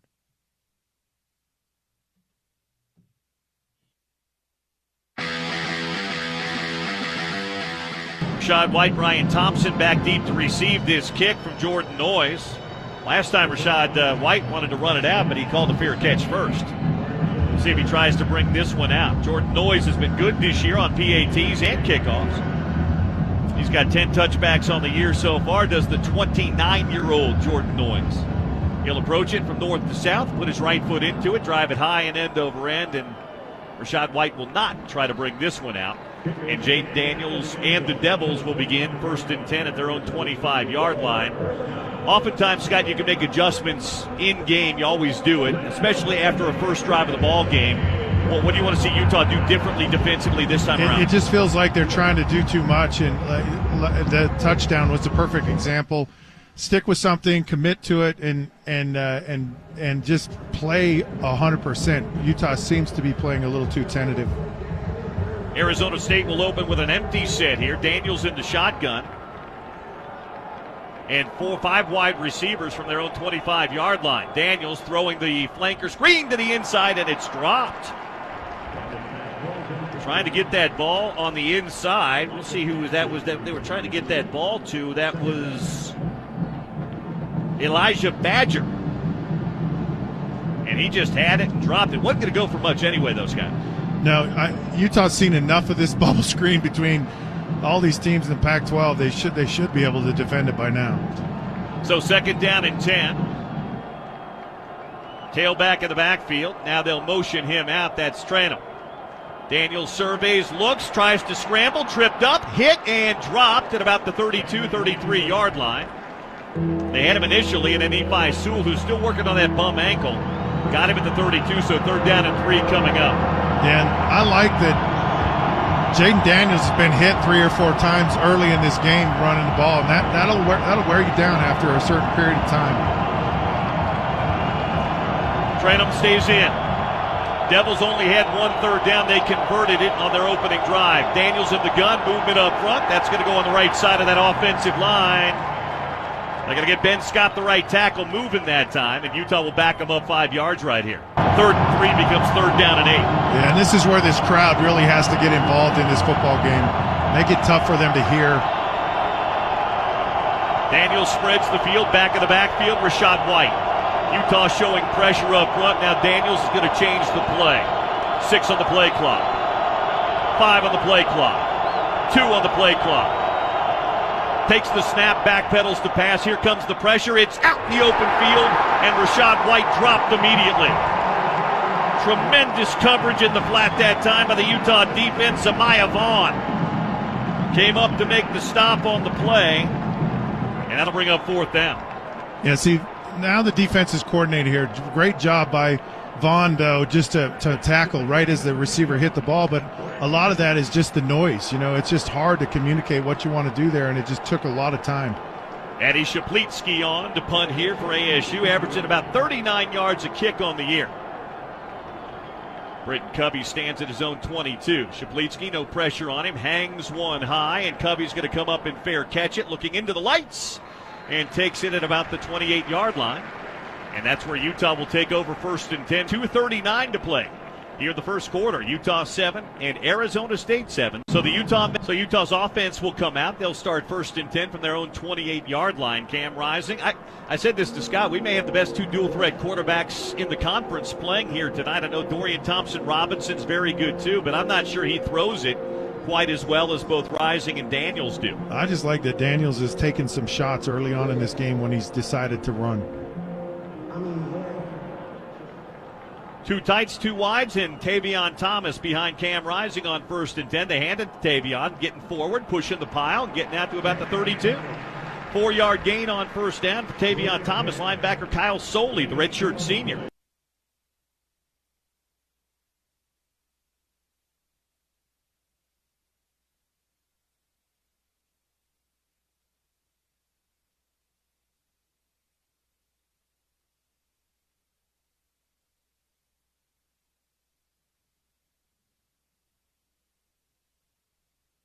We are 1 day away from kickoff. Tomorrow, we've got the Sean O'Connell Show, 1 hour of Spence Checketts in the drive, and then into your official pregame shows for Utah football. Game will kick 7 o'clock here in the Mountain Time Zone. Utah versus Southern Utah tomorrow night to start your 2024 campaign for the University of Utah. In other local news, oh, by the way, Richard Cross, the television play-by-play voice on the game. We're efforting, trying to get the phone lines sorted out and fixed so we can speak with him. We'll try to get to Richard Cross. Also, Stevenson Sylvester supposed to join me today. Zachariah Hour supposed to be coming in the 3rd. But the new boards, the new equipment, we're working things out. So thanks for hanging with us. A little left turn here because of that. But Tim Patrick, we remember his time at the University of Utah. I think most of us have been following his NFL career closely. I'm not a Broncos fan, as a lot of you are, but he has found his footing. He did find his footing with the Broncos, and he did it the hard way, which I always admire. It's when I see people do the thing that I wish I was able to do in my football career, and I kind of was able to do a little bit as a fighter. When I see people kind of grind through the difficulties, and it's not instant success, and it's not obvious wins at every turn, and then they persevere and they push through until something finally sticks. For me, it was when I got with the Professional Fighters League, with the PFL. I'm still with them, happy to be with the company, calling fights for the company. I'll be doing it again next weekend. Tim Patrick kind of toiled for his first 3 years in the NFL, practice squads and on and off active rosters and all over the place. And then in Denver, he emerged to become one of the most important voices in the locker room. He emerged to become an influential part of their offense. He had a couple of back-to-back really awesome seasons in the early 2020s, and he was robbed of the prime of his career, unfortunately, by knee injury and then an Achilles injury. Back-to-back seasons, Tim Patrick lost to injury. And if you were following that story, there's a lot of teams and a lot of rosters and a lot of situations that because of the situation they're in, because of the depth that they have or whatever, Tim Patrick is an injured reserve casualty and he's not part of the plans moving forward. But he battled and he kept battling and he rehabbed and he recovered. And this preseason and in camp, he came back and was that old guy again. And then the Broncos cut him. Tim Patrick released by the Denver Broncos. And you know why? Because on the back-to-back efforts of his 21 and 22 season or 2020 and 2021 seasons, he had earned himself a pretty nice little payday. He had earned himself a reasonable, not like $30 million Tyreek Hill type money, but this is a guy who had given himself some generational wealth. He had done well for himself, and he had earned it the hard way, as I was just mentioning, but he's a little bit more expensive. And then you saw the Broncos in this offseason attracting some similar talents, some similar bodies, including Utah's own carbon copy, direct image, Devon Vele. Tim Patrick, a cost casualty because Utah developed another receiver that has that kind of physical profile and that kind of ability. And honestly, I thought, to be fair, just to be honest with you, I thought Tim Patrick played a lot better in the preseason, not just in his production. He did have his first touchdown in over 2 years in an NFL game. Yes, it was a preseason game, but what a moment that was for Tim Patrick to finally get back into the end zone. You know, he had a solid stat line throughout. He's not really a special teams guy at this point in his career, and Tim Patrick off the roster. But this is where the NFL is so fascinating because Tim Patrick actually ends up, I think, in a better situation in the medium and long term. Short term, it's certainly not as sexy to be on a practice squad, and that's where Tim Patrick's going to be. Detroit picked him up. He signs with the practice squad, but the anticipation is that Tim Patrick will work his way onto the active roster, and there's somebody right now who's on a Lions active roster who's eventually going to lose their spot to Tim Patrick because they need a big body wide receiver. They've got one of the best young rising talents in the game in Amon-Ra St. Brown. Tim Patrick, cut by the Broncos, lands with Detroit. They had Donovan Peoples-Jones, who was supposed to be their big body receiving option. Didn't really work out. Broncos have Devon Vele, cheaper option of the same thing with Tim Patrick. It's wild how the NFL cut downs work. All right. I think we've got some technical difficulties sorted out, and that means we have the play-by-play voice who you will see on your television broadcast for this Utah home opener against Southern Utah. Richard Cross will be on the ESPN play-by-play. Richard, thanks for joining me. Thanks for sticking it out with us through the difficulties. How are you?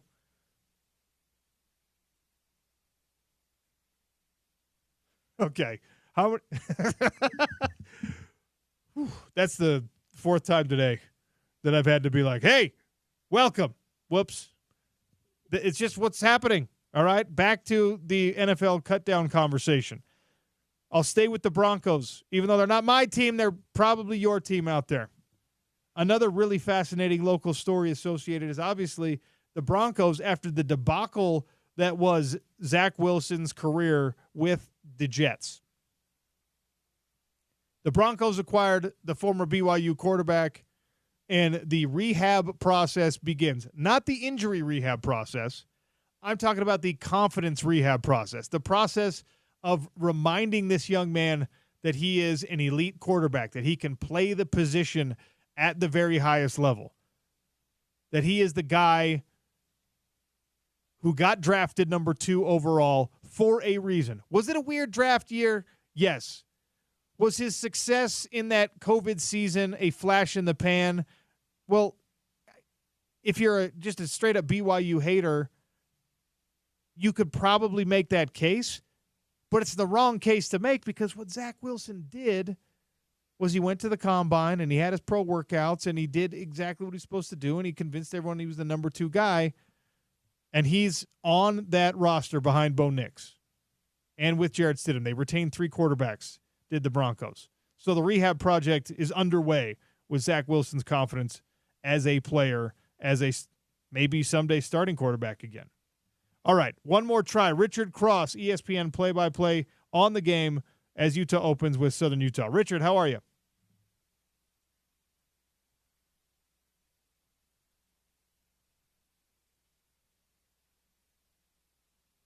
Strike. Okay. I can't tell you how much I appreciate Richard hanging around, trying. It's always frustrating when you set an appointment and then it's our fault that it's not working for Richard. But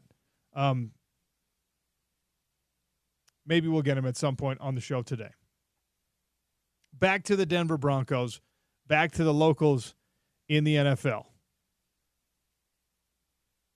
Bo Nix earns the starting job. We told you yesterday about his absolutely insane numbers, his final year at the University of Oregon. He is just he's RoboCop. He's coldly efficient. He's a human cyborg. That's kind of what you want to be as an NFL quarterback in a way. I mean, sure, we enjoy the Jameis Winston type charisma, but if you look at the real greats, like the dudes that are just in this era of NFL football have really separated themselves. Don't be fooled when you see Tom Brady on broadcasts and you start to kind of get to know a different side of Tom Brady. Tom Brady is an alien. Tom Brady was a guy that on the roster for the Patriots and in that locker room and in the offseason was just preparing in ways that nobody else could relate to, spending time that nobody else spent, making sacrifices with his diet that nobody else did. The dude is an alien. Aaron Rodgers. I don't know if Aaron Rodgers was always this weird or if his more recent forays in experimentation with the psychedelics have made him a little bit weirder. But, like, Aaron Rodgers is – we all see it, right? He's not a guy that you can easily relate to. He's not a guy that you can get along with. Like, there's a lot of really great quarterbacks who are like that. That just don't really see eye to eye with the average human. That's actually true of elite performers in every profession under the sun. But it's certainly true of quarterbacks, I think, more than any other position in football. And Bo Nix has a little bit of that in him for all you Broncos fans out there. Bo Nix is he's, handsome guy, all-American type guy. But you talk to Bo Nix, and he's kind of looking through you. Not that he's rude, not that he's intentionally arrogant or anything like that. I just think that he's got, like, football on his brain all the time. And I'm fine with it, but it's just it distinguishes you from other people. That's Bo Nix in my mind. Some other notable cuts from the former in-state players. Samson Nacua, we saw Samson Nacua in the final preseason game with that 106-yard near touchdown return of the kick six. Still waived by the New Orleans Saints. The one big play wasn't enough to save him. Unfortunate. Samson Nacua is a guy that you're going to see, I think, sticking around and hopefully performing in some of the spring football leagues, the United Football League, the options to maybe hopefully build back to some NFL stuff. We've talked a lot about tight ends heading into this Utah football season. Cole Fotheringham has been toiling like Tim Patrick did on and off of rosters and practice squads and things like that. Waived by the Las Vegas Raiders. Jackson Barton, older brother of Lander Barton, waived released by the Arizona Cardinals. It is a cold, cold world trying to make these NFL rosters, ladies and gentlemen. It's cut down day, or it was cut down day. The final 53 is not actually final in a lot of these cases. And I spent enough time talking about the Broncos, so I'll take a break. When we come back, I'll tell you about my favorite team in the NFL, the San Francisco 49ers. There's their best player, the best overall player on that team, is not currently on the 53-man roster. And I'll tell you why next. It's the Sean O'Connell Show on your home of the Utes, ESPN 700.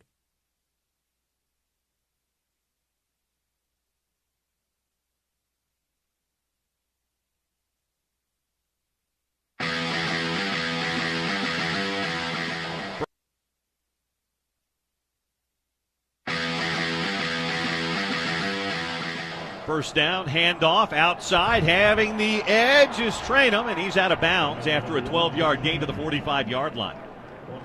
He just kept bouncing and bouncing that thing outside to the left, and he found some open space and picked up 12 for a first down. Yeah, and they'll do this, quite a bit, and they're really good at kind of setting up that end where it looks like it's going to come off tackle, and you have this end who's got the force, and the back's just going to outspeed him around that edge. Trainum stays in the ball game. They're pistol formation now with 2 wide receivers and 2 tight ends. Handoff again, this time Trainum straight ahead, picks up about 3 to the 48-yard line. Devin Kaufusi makes the tackle as we dip under a minute to play here in the first quarter, tied at 7 apiece. And here you've got this ASU team that kind of threw it early, but now they've kind of settled into saying, all right, we're gonna try to run the ball here and establish the line of scrimmage. Second down and 7 for ASU, just on their side of midfield here. Waning seconds of the first quarter. Daniels operating out of the shotgun. 4-man rush here for Utah. Plenty of time for Daniels. Getting those happy feet dancing and roaming to the outside. Now Jaden Daniels trying to get to the edge. He's got the 50, spins, and may fall forward for a first down. He took a hit. He'll be about a yard shy. He got to the Utah 45-yard line. It just wasn't anybody out there to contain him when he began that run. Yeah, and Utah, did a great job of keeping him in the pocket there. And again, Jaden Daniels, he makes a play, but he pays for it. He got hit pretty hard. That will take us to the end of the first quarter. It'll be 3rd down and 1. After 1 quarter of football, it's Utah 7 and Arizona State 7. 3rd down and 1 for ASU. The Utah 45-yard line. Train him the back of the backfield. They'll even operate with a fullback, H-back, Casey Hatch. As Daniels goes under center, Utah with 7, now 8 at the line of scrimmage. Daniels, hands, Trainum, stacked up, pushes through, gets first down yardage down to about the 42-yard line. He needed 1, he picked up almost 4. And that'll be a first down for ASU. Just straight ahead football that time. And the drive stays alive here for the Devils. Yeah, and Bishop almost had it. He came around the edge. He's really close to stopping the back in the backfield. Trainum is the back, and Daniels operates out of the gun here on 1st and 10 from the Utah 42-yard line. 3 wide receivers left here for Daniels. They'll hand it again. Trainum diving and weaving and bobbing and diving forward. Picks up a yard, maybe 2 to the 41-yard line. It'll be a 1-yard gain.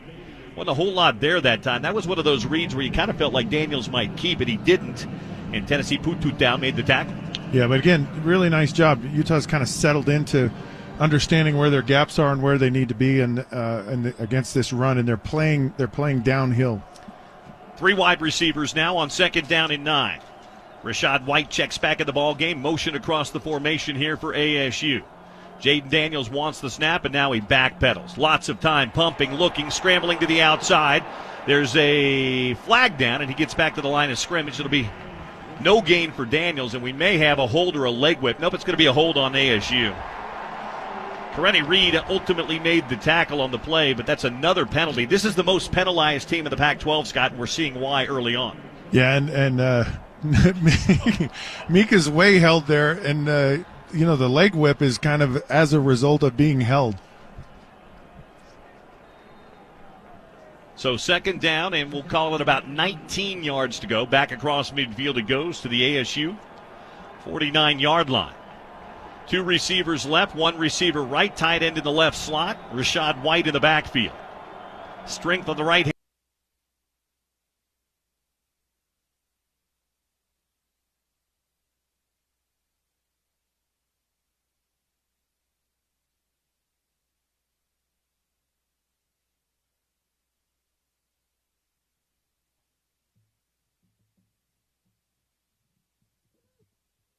All right, we're going to do our best to get Stevenson, Sylvester, Zachariah, and I don't want to make any promises, but I'm being told that a very important person might be stopping by the show in our third hour.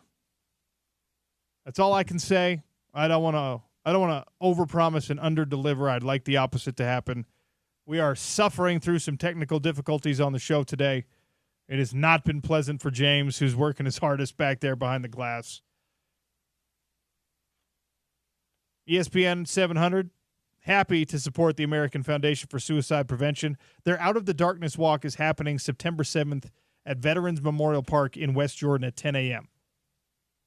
For more event details, go to ESPN700sports.com. Veterans Memorial Park, West Jordan, 10 a.m. for the Out of the Darkness walk. All right, Sean O'Connell show here. NFL cutdown day and days, it's really days, is, look, it's a rough time. We didn't talk about it a lot leading up to it. I've had some text conversations, some back and forth with a couple of guys who thought they were going to make active rosters and unfortunately did not, and that we've all probably been in a situation where you have high hopes for a job or an opportunity, a business venture, whatever it is, and then it just collapses. It falls down on you. Now, ratchet that up times 10 exponentially, because now this perceived failure or this perceived shortcoming is in something that is a huge part of your identity as a human being. When you're talking about football players who make it to this level, being a football player is part of who they are. It's actually not until guys get a little bit later in their twilight years of their career that they're able to compartmentalize and say, yeah, this is my job, this is what I do, but it's not really who I am. The majority of football players, and you and I have been around them, like it's part of who you are. And that maybe your job is like that too. Being a fighter was certainly like that for me. People, whether you want it to be that or not, people identify you as that.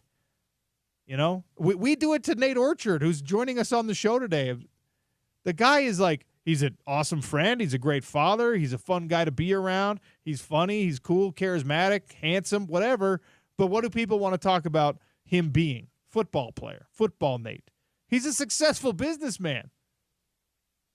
But his identity, whether in himself, we almost don't let it be his decision.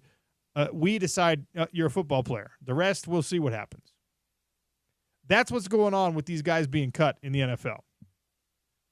And then you get the top end of the spectrum, the other end of the spectrum. And my favorite team, the San Francisco 49ers, their best overall player is not on the 53-man roster today. Trent Williams is still holding out. And I've been telling you for weeks, this is just a veteran thing. He wants to be the highest paid offensive tackle in the game. There's 5 guys that passed him up on the guaranteed money and on the average per year. And at 36 years of age, he's still the best tackle. He's still one of the best overall players in the game. Pro Football Focus has him like the highest graded player at any position in the NFL. He is an absolute monster. He is an outlier among the outliers. He's a future Hall of Famer.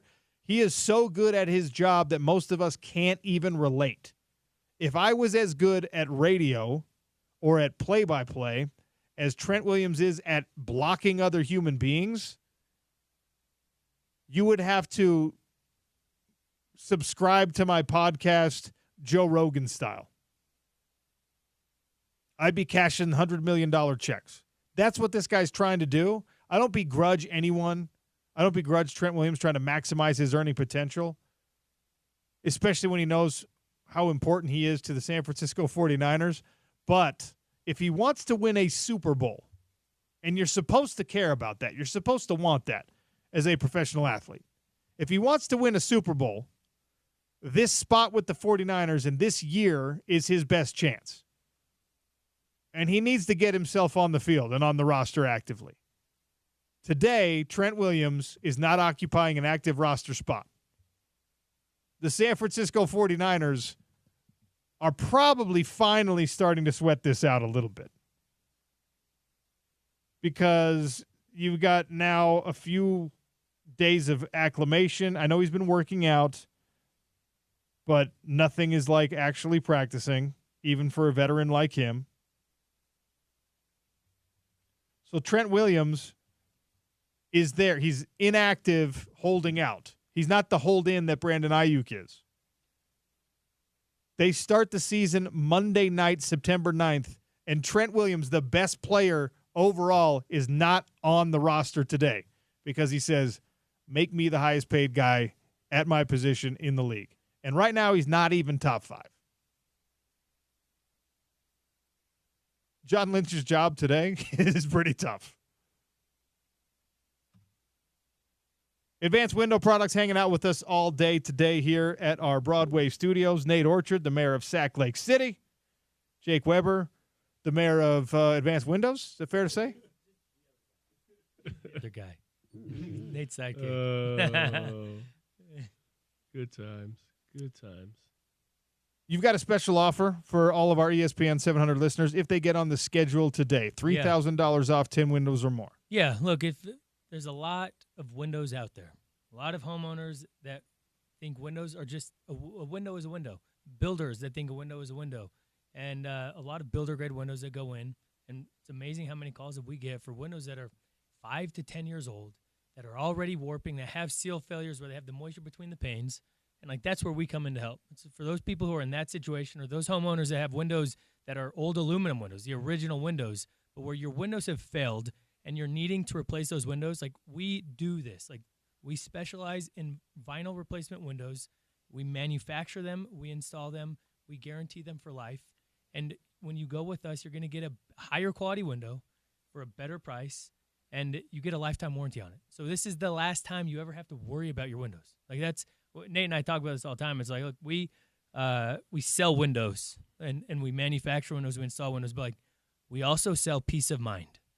And that peace of mind is for a homeowner where they don't have to worry about issues down the road. Where, like, if you've had a leaky window or have something warping, you're not going to get the runaround from us. We're going Stop to smiling when you say that. I don't like the fact that you kind of hide the laugh in your voice because you know this is what happened to me with windows. And you're like, should have called us. Yeah, you should have called us. This is what we do. And so we are accountable every step of the way. And that's why, look, if someone's out there thinking about windows, you're driving, you're in the office, you're thinking about, you're at home, wherever you are, and you think that maybe you could use new windows, or maybe you want some questions answered, call us today. You're going to get someone out, a representative out to your house the next day or two, and we'll educate you and help you make a good, educated decision without having all that pressure that other window companies put on you. My current window and sliding glass door woes, I actually blame on you, Nate Orchard, because you were still playing in the NFL when I did the remodel on the house. You were not part of Advanced Windows. If you had been, I obviously would have called you and been like, all right, give me $3,000 off 10 windows or more. I got 47 damn windows in this house. I want you to replace all of them. And you would have taken care of it. But no, I'm chasing quarterbacks. I'm busy. Hey, you're one to talk. You're over there roundhousing people, Superman punching. Like, you were busy yourself. I had finished being busy when I finally, and then I was like, I'm going to take all the money I earned, all the money I earned punching people and getting punched, and I'm going to spend it on these damn windows. There you go. Actually, the price point is something I do want to discuss because one of the most important times in your life as an adult is when you realize that sticker price is actually not the most important thing. It is important, and we all want a great deal, and you're going to get one today if you call Advanced Window Products because they've given our listeners $3,000 off 10 windows or more. 801-850-9100. Get yourself on the schedule right now. But it's not just that price. You guys do your best on price, but it's also the fact that you're going to take care of the customer, take care of the installation, make sure it's done the right way. And the the costs that pile up when you're trying to fix somebody else's problems or you're trying to do something twice in, I don't know, 6 or 7 years. Yeah. It doesn't happen with advanced window products. That's right. And, price is probably the biggest deterrent for people to pull the trigger when it comes to buying new windows, right? But with us, we have a variety of financing options for anyone's budget, right? We can get you 10 windows for as low as $150 a month. But all you have to do is just call again and get on the schedule with Ken. And just knowing that with our installation, we don't cut any corners from the sealant that we use and the craftsmanship, and these guys being master installation certified, all the things just make us, why we're good at what we do. While I have you here, because I was just talking about the crazy roster business that's happening in the NFL right now. Mm-hmm. Cut down day was basically yesterday. A lot of these teams have to go from 90 all the way down to 53. Some surprise names with local connections got cut. Maybe some surprise names got to stay. Very few of us went through this exact process and went through it, in your case, several times because that's just the nature of the beast in the NFL. Describe for me quickly what that feeling was when you got the call, hey, you're on the 53. Yeah, no, I mean, on both ends of the spectrum, right? So when I was in Cleveland for 3.5 years, I get released in 2018. They call me into the office. They let me go, and my heart is in my stomach, and the reality of the NFL is starting to set in. And knowing that, man, where am I going next? Calling my agent, get home, and then within a few days, I get a call from Buffalo saying that they wanted to sign me. So there's some excitement there, right? And it's like, okay, I'm back on the road. But just the reality of when cut day does come, you got about 1,100 guys who are now out of a job, who their dreams and aspirations of being in the NFL are crushed. Some may never see the field again, and some, they pick up, they load up, their cars, trucks, whatever, and move to a different state. It's hard. It's hard on the family. I played on 8 teams in 7 years, bounced around different states, multiple Airbnbs, being apart from my family for 6 months during COVID, right? But it's just a sacrifice you do for something that you love, and I enjoyed it very much. My wife was very supportive, but when you get cut, it's just part of the game, but it also thickens your skin and makes you appreciate the little moments you do get with the team. And so I get to Buffalo. We signed with Buffalo after being in Cleveland for 3.5 years. You hadn't cleared waivers. So it was Yeah. like within 20. What is the waivers? Like 24, 48 hours. Yeah. Waivers. You hadn't cleared. They signed you, picked you up off waivers. Yep, Jake, number one fan. He knows everything. I know everything. But I signed with Buffalo, and then after being with Buffalo, I'm looking at the situation with the defensive end room, Trent Murphy, all these guys. I'm like, okay, I can beat these guys out.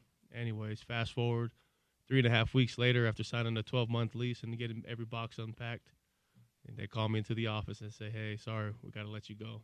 We got to make room at the safety position because we had multiple guys go down in practice and in the game. You were the last person we signed, and sorry, but we got to let you go, right? So that's just this small portion of it. But, yeah, the NFL, man, it's a tough time, and congratulations to the guys that are on the 53-man roster now, and wish the best to the guys that are out there looking for a job. And a lot of these guys, the local connections that we read off for you as people who got released or cut, there are practice squad options. That's a good living right now in the NFL. It's a good gig if you can get it. So obviously everyone hoping that the Utah State, the BYU, Weber State, SUU guys, the local high school products, and those are a lot more prevalent now than they were back in my day. Yeah. Guys that are coming up from the little league in Utah to the league. It's just wild to see. That's great. And that's the beauty of this sport, man, and love the people and people in the state surrounding and supporting each other, which is really cool. 801-850-9100. 801-850-9100. Advanced Window Products. Get on the schedule today. They'll come out. They'll measure. They'll give you your bid. Get on the schedule today for $3,000 off 10 windows or more. You just have to get on the schedule. Just make the appointment today. Advanced Window Products hanging out for the whole show. We got one more hour. We're playing Two Truths and a Lie with the Utah offense, the defense, and with the roster overall. It's the Sean O'Connell Show on ESPN 700.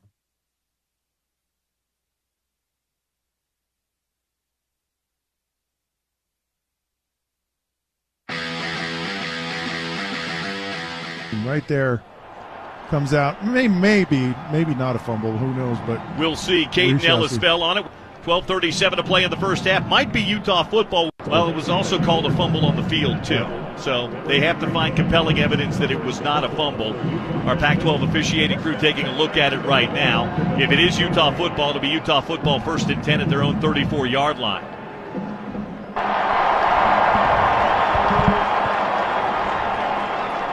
The ruling on the field stands. It'll be Utah football 1st and 10 at their own 34-yard line, and right now they're +1 in the turnover battle. And that's one of those things that's going to be a key tonight. Two very evenly matched teams. 2 wide, 2 tight on the field here for Utah as they break the huddle and come onto the field. Pledger behind Cam Rising, who goes under center. 4-man down look here for Arizona State. A play action roll to the right for Cam Rising. Looking down the field, nothing there. He's going to take it and run. He's got the 45 and dives overhead to the 46. They'll mark him down at the 45. That'll be an 11-yard gain and a first mile first down. Yeah, I really like this first down call. It's a pass run option here, and Cam just does a great job of reading it, sees it's not there, gets his back out there to make a nice block for him, gets a really, really nice 11-yard gain. 1st and 10 Utah for the 45-yard line. ASU now crowds that line of scrimmage with 6 in the box. Rising, looking, turning, play action pass again. Throws the screen into the flat. It's dropped. Not sure who he was trying to get that ball to that time as he dumped it out into the flat. He was trying to get it to Pledger. He had Bamadelli Olaseni, who you can't miss, who's 6'8". And no, that ball was actually nearly intercepted by Tyler Johnson. Yeah, and it's probably a good thing that it was batted down there because ASU had this just kind of smelled out from the very beginning. Yeah, they've been all over the screen passes so far here tonight. 2nd down and 10 coming up. 11:58. Clock stopped to play. Here in the first half, 7-7 our score. Rising. Handoff. Pledger. Not much running room for TJ. He'll pick up 2 to the 47, and that's about it. 3rd down and long coming up now for Utah. Yeah, again, Utah gets really, really conservative on 2nd down. It's been heavy runs. It's kind of that pulling stuff that just doesn't work very well against this ASU defense. Tempo now, 3rd down and 8. Rising down the middle of the field, caught into ASU territory and down to the ASU 36-yard line goes Dalton Kincaid. Second big catch tonight for Kincaid. That'll be a first down in Sun Devil territory. And a gain of 16 yards. Really, really nice throw by Cam here. You get 2 safeties split half of the field. The vulnerable spot is in the middle, and this is the old Tampa 2 where that middle linebacker drops 1,000,000 yards. Nice read, nice execution there by Utah. And that's something we haven't seen a lot. Utah attacking the middle of the field with a tight end because there's so many holes in there to be open. Utah's going to have to hurry here. 5 on the play clock, 4 on the play clock, 3 on the play clock here for Utah. Rising in the gun, takes the snap and backpedals. He got that play off, looks, plenty of time, looking down the field. He's got a man open, Theo Howard. Oh, he overshot him. Theo had a step on the defender up the near sideline. He was 5 yards free, and Cam just simply overthrew him that time, incomplete. That's that aggressive play there where you kind of give a little bit of a double move, which he does, and he just oh man, got to put a little bit more air on there. He made the move that time and freed himself, and he beat Tamarcus Davis, and that would have been 6. 2nd down and 10 instead from the ASU 36-yard line. Motion across the formation for Cam Rising, who backpedals. Here comes the pressure. Cam looking, throwing over the middle, and incomplete. Oh, they're going to say intercepted. Intercepted by Arizona State. Wow. An unbelievable defensive play made by the Devils. He tried to squeeze that ball into Dalton Kincaid, and instead that ball was intercepted. He looks, he throws. Oh, it was behind him. Butler came up with the pick because the pass was behind him. Darian Butler.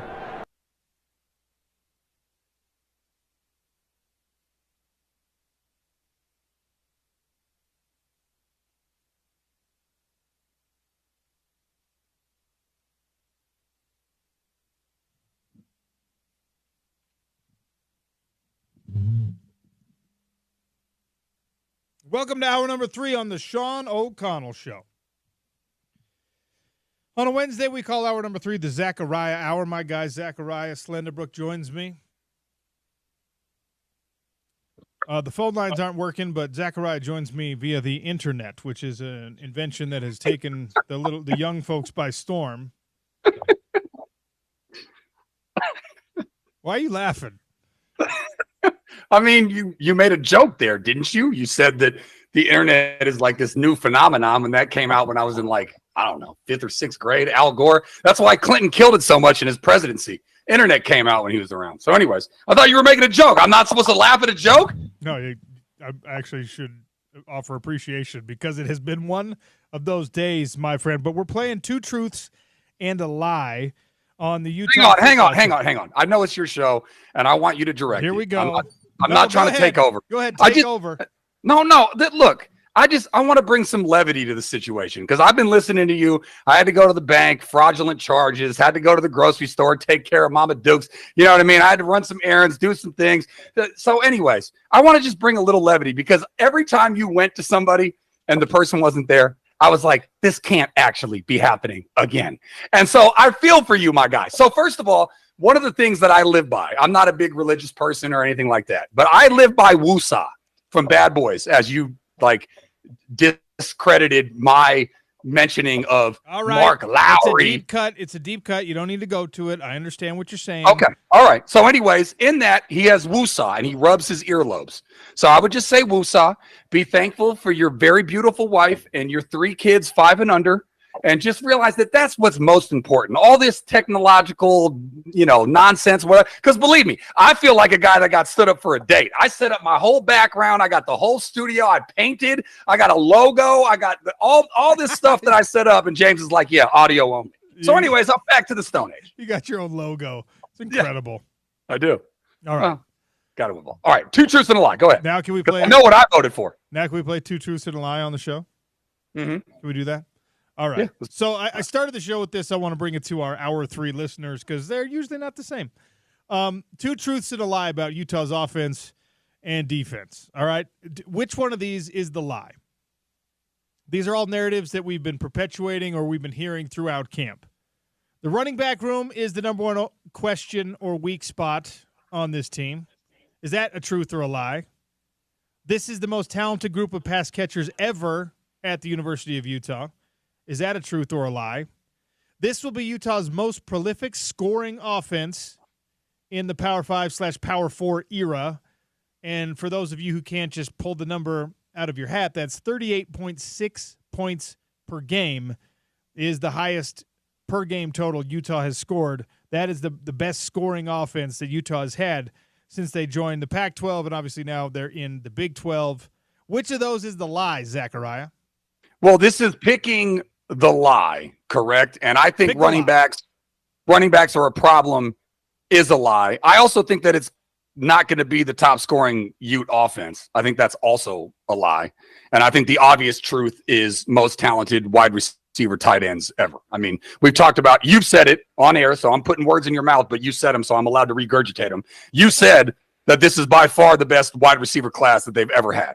So, and it's wild because you could make the case just based on the wide receiver room because of Dorian Singer's presence and because of what Money Parks is capable of. And Kyle Whittingham shocked us all last night, or surprised some of us, I should say, is a more accurate way to put that, when he said Luca Caldarella has had one of the best camps of anyone on the whole team. So we're just talking about like the wide receivers. Micah Pittman, healthy, is one of the most talented guys they've ever had in that room.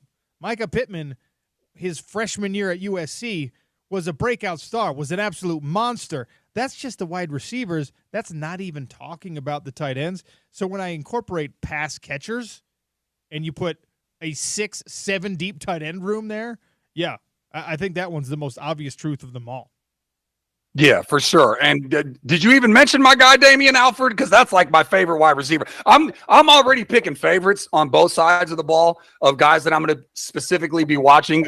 The defensive backfield for me is particularly going to be something that I'm looking at because I think that they're going to be fantastic. But yeah, I mean, Damian Alford's going to be one of those guys where, like, you need a guy that gets 50-50 balls. And I think that he's going to do that. And I've read interviews on him, and I've, like, just gotten to know the background behind him. And he just seems to be thrilled with – you know what the best thing that I've gotten out of all of my diving into Utah Utes football over this summer has been is I can't tell you how much these guys, like the common theme of what they say is that they love everyone that's around them. It's not competitive. It's not like BSing. It's not going on social media. Like everything they talk about is, oh, he helps me learn the playbook. He tells me where to go here.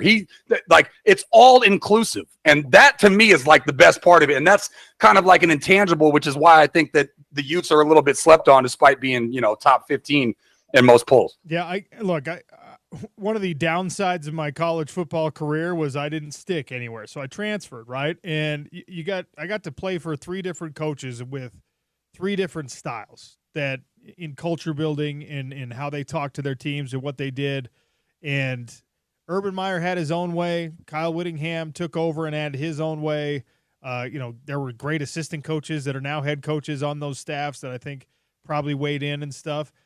There will be a time when we look back on Kyle Whittingham's career, and when you're doing the unit in a business class or a leadership class, and you're talking about developing corporate culture and you're talking about team culture, and he deserves as much credit as anyone else in the sport for always having what you just talked about, for having cohesiveness, for having a team that supports itself. The years where you lost teammates, where Ty Jordan and Aaron Lowe, a year apart from one another, best friends, wore the same number, where they passed in tragic circumstances, and this team kept its head up and persevered and made it through and found success still, that's something that should and will be studied. When you talk about what happened last year, where you were decimated by injury. I mean, an absolute joke when it comes to bad luck. And Utah still found a way to win 8 games. That's talked about less than talent, and that's talked about less than scheme and production and numbers and analytics and all that stuff, because it's so much harder to define. But your point is very, very well made when that is just as, if not more important to the success of a Utah football team, that in the recruiting rankings and all that kind of stuff doesn't really stack up to the teams that are talked about in the top 10, in the top 12 in the country.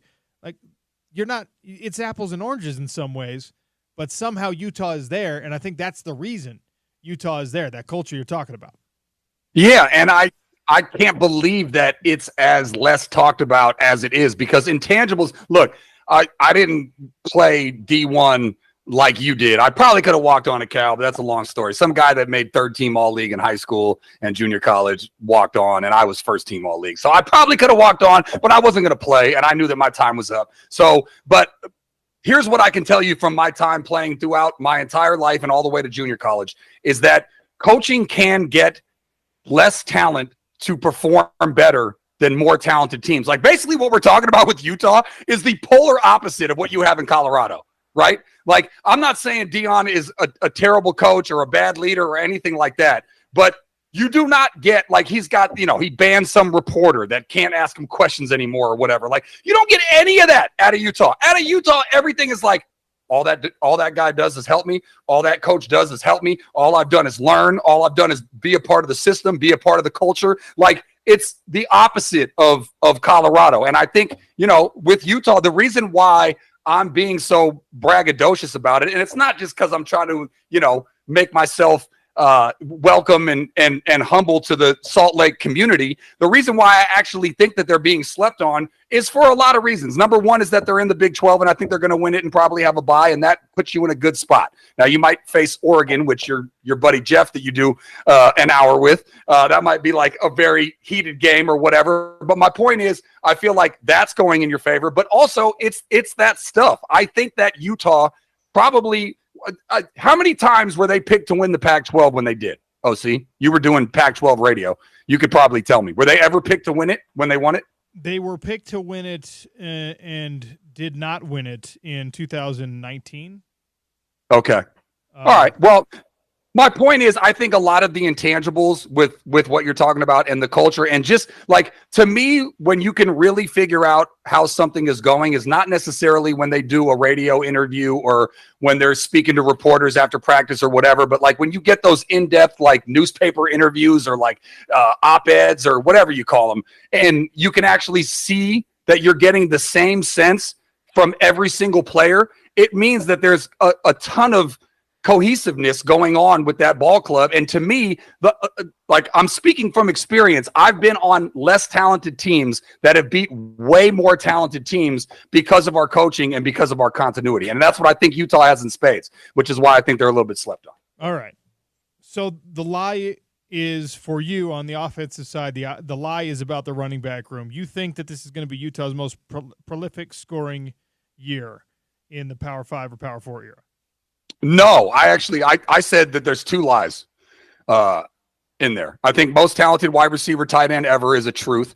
I don't think it's going to be the top scoring Ute offense just because like as dynamic as they're going to be, and as much as I have no worries about the running back room, and you talked about that also, and I know that the tight end room is completely loaded and the wide receivers are the best that they've ever had. They're still, as you said, what was the joke that you made? Even if they do, if it's more pass than run, it'll be 51-49 or whatever. So, like, they're still their core, their entity, and Coach Whittingham will probably say it. They want to run the ball and they want to play defense. So I can't see it being the most prolific offense. So I think that's a lie. I think the running backs being a problem is a lie. And then I chose the truth, the truth for most talented wide receiver. But out of the two that I had to pick, I chose top scoring Ute offense over running backs being a problem. That's the lie? You think that the top scoring offense is the lie? Yeah, that's the one I chose. Oh, you fool. I'm not alone. No, you're not alone. No, 36.5% people agree with me. Right, but I'm happy to see that most people agree that the running backs being a liability is the actual lie here. There's trust that the running back room is going to emerge, and that was a point that I was hoping that we could get across to people. But does it matter, OC? Does it matter if one guy emerges? No, I meant the running backs as a whole are going to emerge, and it kind of does, in my opinion, matter. It really does. I mean, you want one guy. Well, you want there's a you want Micah to emerge. You want Glover to emerge. That emerges in games, whether the player does or not. Yep. The situation is going to rise, whether Mm-hmm. you have the guy to answer the call or not. The call is going to be made, and there are times when you do need that. You do need the guy who you're just like, yeah, I'm giving the ball. Everyone knows I'm giving the ball to number 21, or I'm giving the ball to number 10, or I'm giving the ball to number 6, and they're not going to be able to stop him because my offensive line is better than yours, and that guy doesn't go down to first contact, and I need that 3 yards, and that's the guy that's going to get me 3 yards because he's got great field vision, whatever. Like, yeah, these things do matter. Now, look, can you get by without it? If you have a great quarterback, yeah. If you have great wide receivers and great tight ends, yeah. If you have a great offensive line, yeah, you can get by without a bell cow back. But find me the offenses in high school football, college football, NFL football that are like consistently winning championships that don't have an obvious dude running the ball for them. Sometimes, yeah. it's two. I mean, I hear you, but what if I told you, like, take a step back and look at the bigger picture? What if I told you that Andy Ludwig was the best running back on the team? Like, again, this is a guy, PFF, top 5 offensive coordinators in all of college football, not in the Big 12, in all of college football, top 5 offensive coordinators. So what if I told you he was the bell cow back, and whatever situation he needs a guy to step in there, whether it's an elusive guy or it's a strong guy? Yeah. I would tell you Andy Ludwig doesn't have the lower body strength to get me 3 yards on a 4th and 2. But all you right? know, that's it. No, look, you know. Yeah, I know what you're trying to say. Okay, all right. And I see the point you're trying to make, but also you watch football, and so do I, right? Yeah. And what happens is sometimes you call a great play, and the linebacker or the defensive lineman or the D end or the safety coming up into the box also makes a great play. You call the right play, that guy makes a great play, and now it's time for your running back to beat a man. There's actually most offensive plays, Zachariah. Yeah. Most offensive plays because you have your quarterback who's like, he's the queen in chess. He's the one that can make all the moves. But there's 11 guys to defend your 6 that can actually touch the ball. So like your offensive line they're helping you, but they can't actually make the play for you. They can move the guy out of the way, but the odds are against you beating that guy all the time. So you need the player that does it. You need the guy who can win the one-on-one. You can't put a hat on a hat and block everyone on a defense. You can't do it. Okay. But if I wanted to argue blocks for you. If I wanted to argue for you, OC, I would say when I think of the Colts, when they won the Super Bowl, they had Edgerrin James, right? When I think of the Rams, greatest show on turf, they had Marshall Faulk, right? Like when I'm thinking about all of the Super Bowls, right? But then I go, who the hell was the running back for the Rams when Stafford won his first Super Bowl? I have no idea. Who the hell's been running for Patrick Mahomes? All I know is Kelsey, and I don't even know his wide receivers. All I'm saying is I feel like Ludwig is going to put one of the guys. Look, Micah Bernard, Dalen Glover. Micah Bernard is an absolute monster, but he's a guy that is going to hopefully emerge as a 4+ yards a carry type individual. We got to take a break because James is trying to effort us a top secret VIP interview here on the other side. It has been an abysmal day with the interviews, and James is working hard. So I'm going to give him a chance. We're going to give this some room to breathe. The hope is I'm going to underpromise and overdeliver. All right, you're going to at least have Zachariah, but you also might have something way cooler than that on the Sean O'Connell Show in 3 minutes. It's ESPN 700.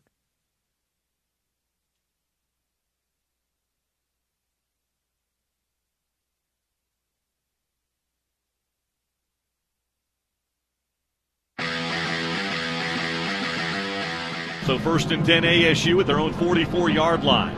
Ngata stays in the ball game. Daniels moves under center and moves 2 tight ends to the right-hand side. Strength over there for the Devils. Utah again crowding the line. Daniels now changing the play. Here we go.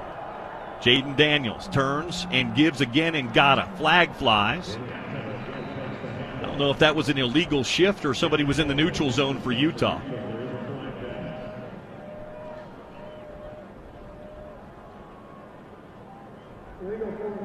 Yep. Be a 5-yard penalty. It was an illegal formation for Arizona State. So instead of a short gain, they'll back them up 5 yards. It'll be 1st down and 15. Yeah, it looked really odd. It looked like they were sending everyone over to the right side, including no wide receiver, anyone on the left, and then they're going to run the counter back to that side. It's already 5 penalties for 40 yards against the Devils here in the first half. 1st down and 15 from their own 39.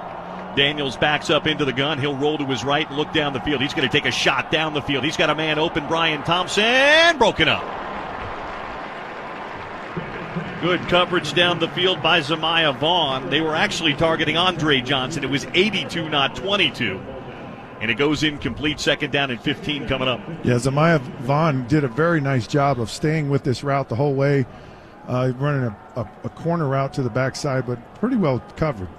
So 2nd down and 15 now for the Devils from their own 39, and Ngata stays in the ball game. Utah shows just 4 at the line of scrimmage now, and they creep up now with 7 in the box. Daniels backpedals, blitz coming, throws behind his man. It's juggled and caught.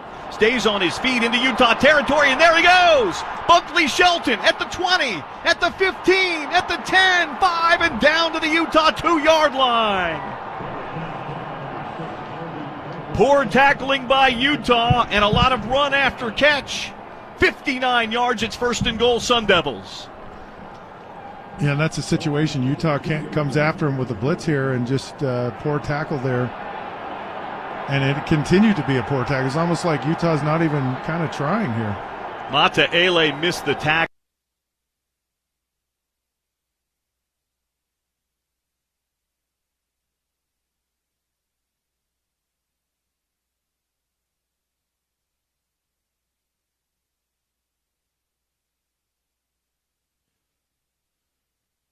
1 day away from your college football season starting here in Salt Lake City. Tomorrow night right here on these ESPN 700 airwaves, it'll be Utah and Southern Utah.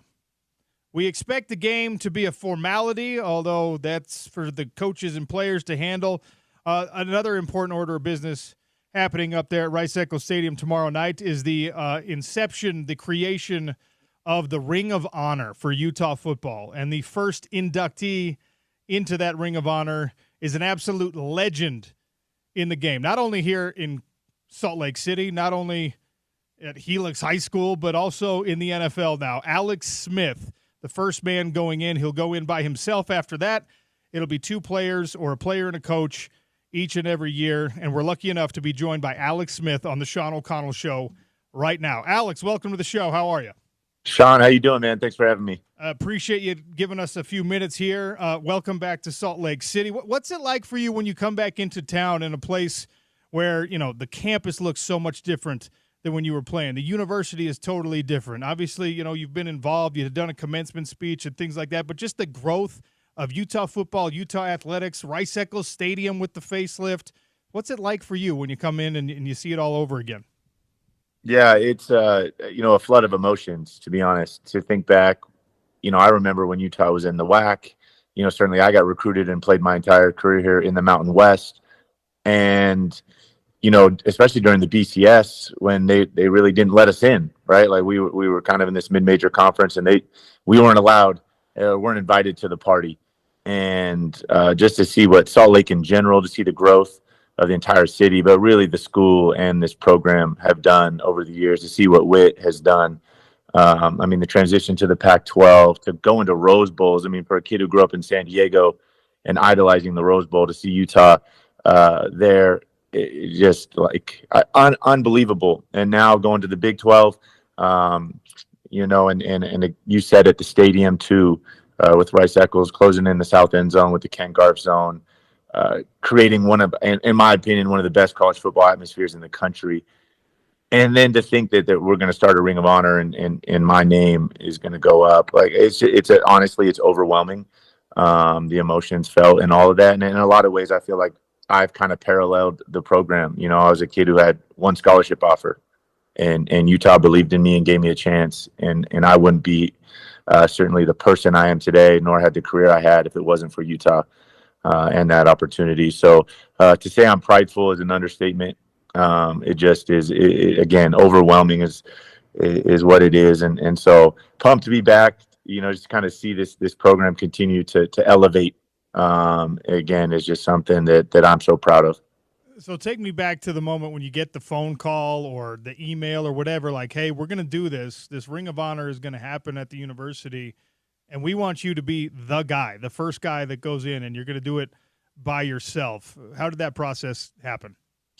Yeah, you know, I was set to come up to this opener anyway, and I kind of thought it was maybe related to to the College Hall of Fame, which, you know, in itself is you know, again, something I never thought that would ever happen. And then, yeah, a couple of weeks ago, Mark Harlan called me up and it said he was trying to keep it a secret, but couldn't really do it, just the nature of putting letters up in a stadium and people driving by and being able to see it. So he had told me that they'd been talking about doing a Ring of Honor for a while and that time was finally now, and that I would be the first name going up. And you know, it got me. I'm being honest. It got me. I was on the phone with Mark crying because of how much this means to me, what this program in school means to me. And so again, this is, I understand this, man. I play quarterback. I'm the product of unbelievable people around me. I have been my entire life, starting with my family, but certainly all my teammates and coaches that I've ever played with, and none were better than my time here at Utah. And so I know it's my name going up. It's certainly a reflection of all those guys that I shared that time with, all those coaches, that amazing, you know, especially 04 team that went undefeated and won the Fiesta Bowl. So again, overwhelmed by the honor. And again, it's just like, I think more than anything, I'm so pumped for the program and where it's kind of continuing to go. Utah football legend Alex Smith is our guest here on the Sean O'Connell Show on ESPN 700. Will be the first name going into Utah football's brand new Ring of Honor tomorrow night at the home opener against Southern Utah. What are your memories of Kyle Whittingham as a coach? He was the defensive coordinator on that team that you led to the Fiesta Bowl. Yeah. And, the relationship between a quarterback and a defensive coordinator is obviously a lot different than a head coach or an offensive coordinator. So what was your interaction with Kyle when you were the quarterback and he was the D coordinator? Oh man, I mean, I've known Kyle since I was 17, 18 years old, and came up here. The first word that comes to mind whenever I think of Kyle is just tough. Just a tough human being. And I'll never forget then. That was obviously, 20 plus years ago. You'd be in there working out. I mean, I was a scrawny 180-pound kid trying to fill out my frame, and Kyle would come in and be bench pressing, man, 150-pound dumbbells. Just a tough dude, and certainly then led the defense like that, and the defense embodied, certainly I think that toughness. And this program has done the same thing since he took over the reins, and we're lucky to have him. I mean, to have this run here, what he's done for this program, his should be his name going up there first, and he's great human being and does it the right way. And again, this program, this school, we wouldn't be where we are without Kyle. So that's what I think about him. Obviously, a lot of battles back in the day, going back to, those training camp practices, especially back then when, we were running the spread option and no one really knew what that was. And going against those Utah defenses, which had been the signature of this program for so long, right? Just tough defense, and it really carried the way. And so it was fun to kind of try to elevate the offense to that level, and some great battles back and forth. Kyle, again, as tough as they come. Your teammate, your fellow captain from that team is going to be the next head coach at the University of Utah whenever Kyle Whittingham decides to move on. So, Utah is always going to be home for somebody like Alex Smith, but in a different way than it is for players who go back to their alma maters when it's run by now a coach who they have no relationship with. You have a relationship with Kyle, and Morgan is going to take over. What does that mean for you? Yeah, I mean, I'm so happy for him and the program. Again, it's a win-win. Amazing that we're able to keep him, and to get this in place so that he doesn't get picked off by somebody else. And amazing that this program no longer is a stepping, kind of stone to somewhere else, that we've risen to that kind of height. And again, I think to be able to take care of our own, promote our own, the people that embody this culture and what it's been about, and to know that we have Morgan going forward, and everything that he stands for, again, is how lucky we are. And obviously, yeah, I mean, he and I go way back again to when I was a 18-year-old kid coming up here for the first time, learning what that culture was all about. If Morgan Scalley calls you and says, Alex, I need a quarterback's coach, offensive coordinator, what are you going to say? Well, I mean, he occasionally tries to hint at that every time I talk to him or I'm texting with him. I love football. I think it's the greatest sport on the planet. It's something that I still enjoy being around. But right now with my kids and the wife and family and those ages, I don't see it in my near future, but never say never. Well, you are doing some analyst work now, and you've done a phenomenal job transitioning. All of us expected that you would be great at it. So put that hat on for me and give me your thoughts on Cam Rising, who is back, is healthy, and everyone thinks is going to lead this team to a Big 12 championship. Yeah, Cam's a stud. I'm so glad that obviously he's here. Everything worked out, with obviously him not leaving and getting kind of another year. And this is kind of the nature of college football has just changed so much in this regard where, I think back, I just heard Patrick Mahomes say this, that if NIL had been in place when he was in school, he might have stayed, and I think back to my experience leaving with years of eligibility because of that. Now that's not necessarily the case, that guys can stay at the collegiate level and deservedly make some money. And I think that, Cam's obviously such a great example of that. And to think about the amount of experience he has, I mean, the guy, 2 Rose Bowls, and he's played so much football at a high level. And to have him at the helm as we take on the Big 12 is awesome. So I'm excited for him. Gotten to know him a little bit over the years. He's an unbelievable player. And so excited that he's healthy and back. Alex Smith, for just another minute or two on the Sean O'Connell Show. He'll be inducted into Utah's Ring of Honor, which is brand new. He's the first name going in at the opener against Southern Utah University tomorrow night at Rice-Eccles Stadium.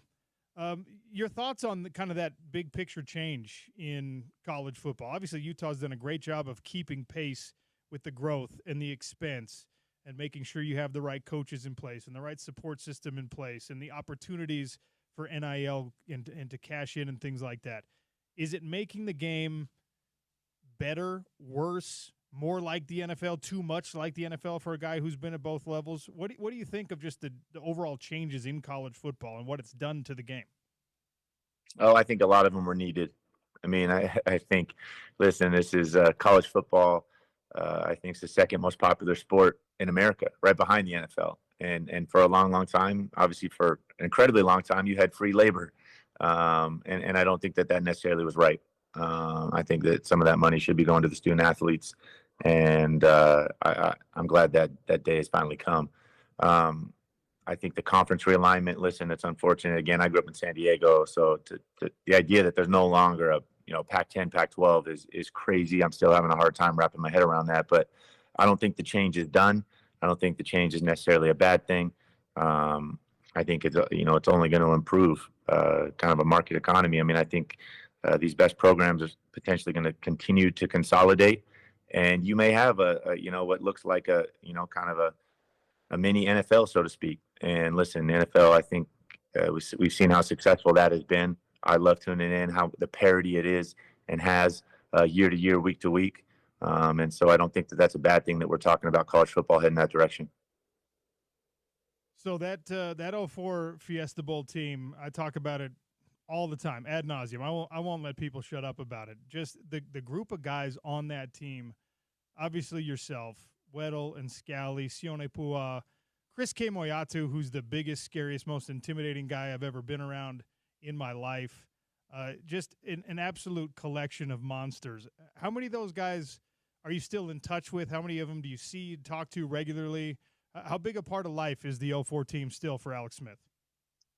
Yeah, it's tougher as the years go on, but I think that team's always going to be special. It's realizing this is the 20th anniversary of that team, of that year. And so I think it's important here as we do get further removed from it of celebrating it, getting back together. I obviously, now that I'm retired, it's easier for me to come around and be at games. And so, better opportunity to see a bunch of old teammates and friends. So hopefully here we'll be able to do something this year potentially and get that group back together. Well, look, Alex, I think you probably already know this because you're being inducted into the Ring of Honor, but Salt Lake City and the university and everyone in the community, all your former teammates, are just like so incredibly weirdly proud about the whole thing, to be associated with you, and especially the way that your story continued through the NFL and the adversity that we've seen you overcome and the grace with which you handle it and the example that you and your family have set. It really is, it's important. It's wonderful. I'm glad that you're back in town. I'm glad you're being honored for this. I don't expect you to remember it. I was a horrible, horrible walk-on that Fiesta Bowl team. I was in awe on the scout team every single day while you were just dicing things up. I remember standing on the sideline watching, and even like in the Air Force game, the only game that we went down, being like, I'm not worried. Everything's going to work out. This defense is going to force some turnovers. Alex is going to score the points. It really is something that was illustrated best. The Crimson Club inducted the team into the Hall of Fame, right? Yep. And a bunch of us went back and were up in the stadium reception center and stuff. And it was funny, and I laughed at it because I was there, and like all of the red shirts and walk-ons were there. People came in from out of town, and like a few of the important starters were there. A few of the guys that were like actually important to the undefeated record were there. But the rest of us were just so elated to have been associated with that team and to have been coached by the great men we were coached by and to learn from the great teammates and the Morgan Scallys of the world. There's not even a question in here, Alex. I'm just expressing to you the significance of what that team was in this community and what you are in this community. And even weirdly, in my own life, we were on the same team technically. And I'm like, yeah, I learned just from watching that guy be excellent. And we're the same age, but like you're a hero in life, man. And it's really, really cool to see. Sean, I appreciate those words. I can assure you the feeling is mutual as far as me and my feelings towards this school, this community, all that is kind of Utah, Ute Nation, so to speak. Like, again, it's overwhelming. I would, certainly not be the person I am today if I didn't have the opportunity to be here and be in this community and be a part of it. And again, how thankful I am for that. So again, these past few weeks and all this has been overwhelming, and certainly tomorrow will be as well. Can't wait to see everybody who's coming out. All right, last thing before I let you go, because I know how important your family is to you, and I'm a dad. I've got 3 girls. Are you a hardcore sports dad? Are you like the insane, hey, let's watch the film and break it down? Like, how are you as a dad supporting your kids in their recreational or sporting endeavors? No, I'm not a hardcore sports dad. No, I'm all over the place, man. I got one son that loves, is very sporty, plays a lot of sports, but I keep it light. I keep it free. He plays a ton of different things, which I like. It'll only get more serious as he gets older. He certainly doesn't need me to add that. But man, my daughter's a dancer, so I'm also a dance dad. Man, going to these competitions, and my middle guy wants to be the next Steven Spielberg. So I love trying to see if he can go chase that down. So I'm all over the place and love being all of it. That every kind of dad. Well, thank you for giving me some time on the show today. We'll see you up at the stadium tomorrow. Congratulations on all the success. Thank you for giving this team, this community, this show, everything. Thank you for giving so much of yourself to Utah. We all love you, man. It's great that you're back. Thanks, Sean, man. I appreciate you having me on. Alex Smith, Utah football legend. Just kind of a legend in life, not just Utah football. I mean, what he did in the NFL and the way that he carried himself through a couple of bad breaks in the NFL, through success in the NFL. I said it to Alex. It's a weird thing, James, and I don't know if you have this in your life, but when there's someone your own age or who's even younger than you, which Alex is technically a few months younger than me, and you admire that person, you consider them as like a great example in your life. It's a weird thing. Like if you have a friend, you're just like, hey, you're my friend, but I also look up to you. Alex Smith is a guy that I look up to immensely. And he's younger than me. It's weird, but I'm happy to admit it because, I mean, obviously he's great in every part of life. Yeah, I think the closest thing I have to that has been our guy Porter, I spent like a semester with him in college in the radio program there, but he came up here like 2 years before I did, and he's a few years younger than me, but like to see him rise through the ranks as quickly as he did here and to be killing it the way he is as producer of The Drive 2 to 6 here on ESPN 700, the way and the pregame show and stuff, I definitely, that's someone I'm like, it feels like this is a thing that's reserved for people who are older than you, but I really look up to Porter, and there's a few others, but Porter's one that I could think of off the top of my head that kind of falls into that.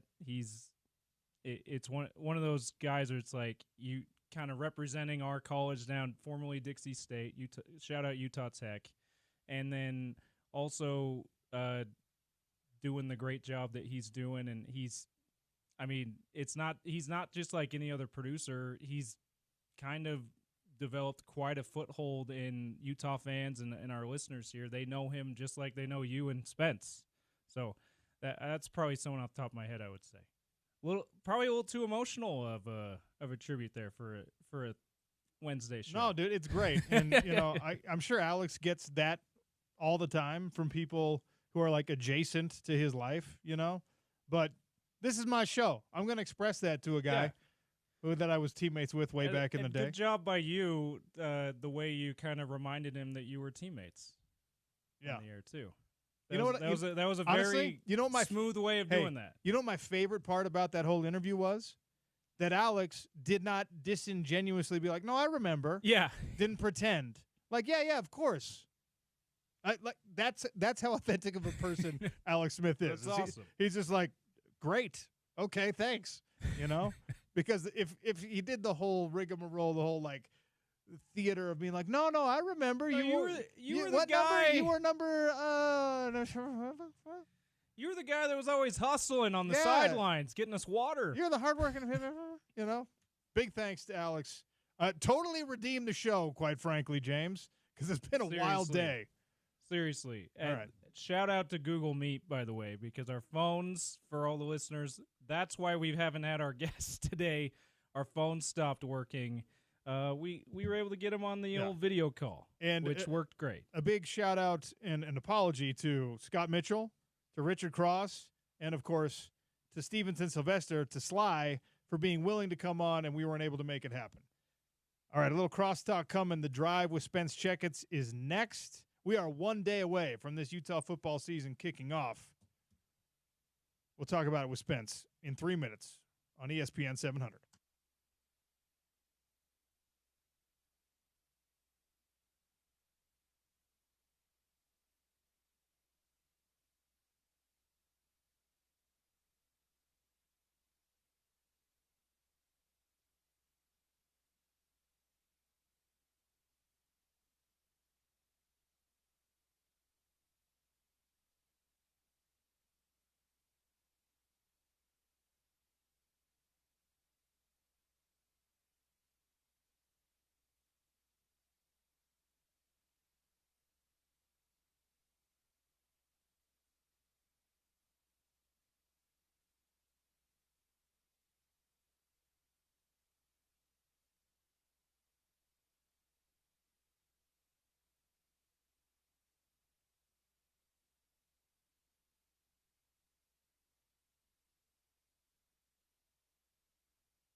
Right there comes out. Maybe not a fumble. Who knows? But we'll see. Caden Ellis fell on it. 12:37 to play in the first half. Might be Utah football. Well, it was also called a fumble on the field, too. So they have to find compelling evidence that it was not a fumble. Our Pac-12 officiating crew taking a look at it right now. If it is Utah football, it'll be Utah football 1st and 10 at their own 34-yard line.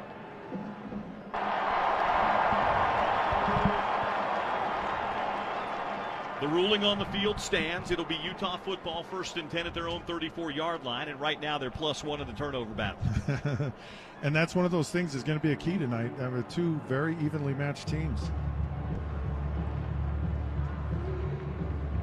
2 wide, 2 tight on the field here for Utah as they break the huddle and come onto the field. Pledger behind Cam Rising, who goes under center. 4-man down look here for Arizona State. A play action roll to the right for Cam Rising. Looking down the field, nothing there. He's going to take it and run. He's got the 45 and dives overhead to the 46. They'll mark him down at the 45. That'll be an 11-yard gain and a first down. Yeah, I really like this first down call. It's a pass run option here, and Cam just does a great job of reading it, sees it's not there, gets his back out there to make a nice block for him, gets a really, really nice 11-yard gain. First and 10 Utah for the 45-yard line. ASU now crowds that line of scrimmage with 6 in the box. Rising, looking, turning, play action pass again. Throws the screen into the flat. It's dropped. Not sure who he was trying to get that ball to that time as he dumped it out into the flat. He was trying to get it to Pledger. He had Bamadelli Olaseni, who you can't miss, who's 6'8". And no, that ball was actually nearly intercepted by Tyler Johnson. Yeah, and it's probably a good thing that it was batted down there because ASU had this just kind of smelled out from the very beginning. And they've been all over the screen passes so far here tonight. Second down and 10 coming up. 11:58. Clock stopped to play. Here in the first half, 7-7 our score. Rising. Handoff. Pledger. Not much running room for TJ. He'll pick up 2 to the 47, and that's about it. Third down and long coming up now for Utah. Yeah, again, Utah gets really, really conservative on second down. It's been heavy runs. Again, it's kind of that polling stuff that just doesn't work very well against this.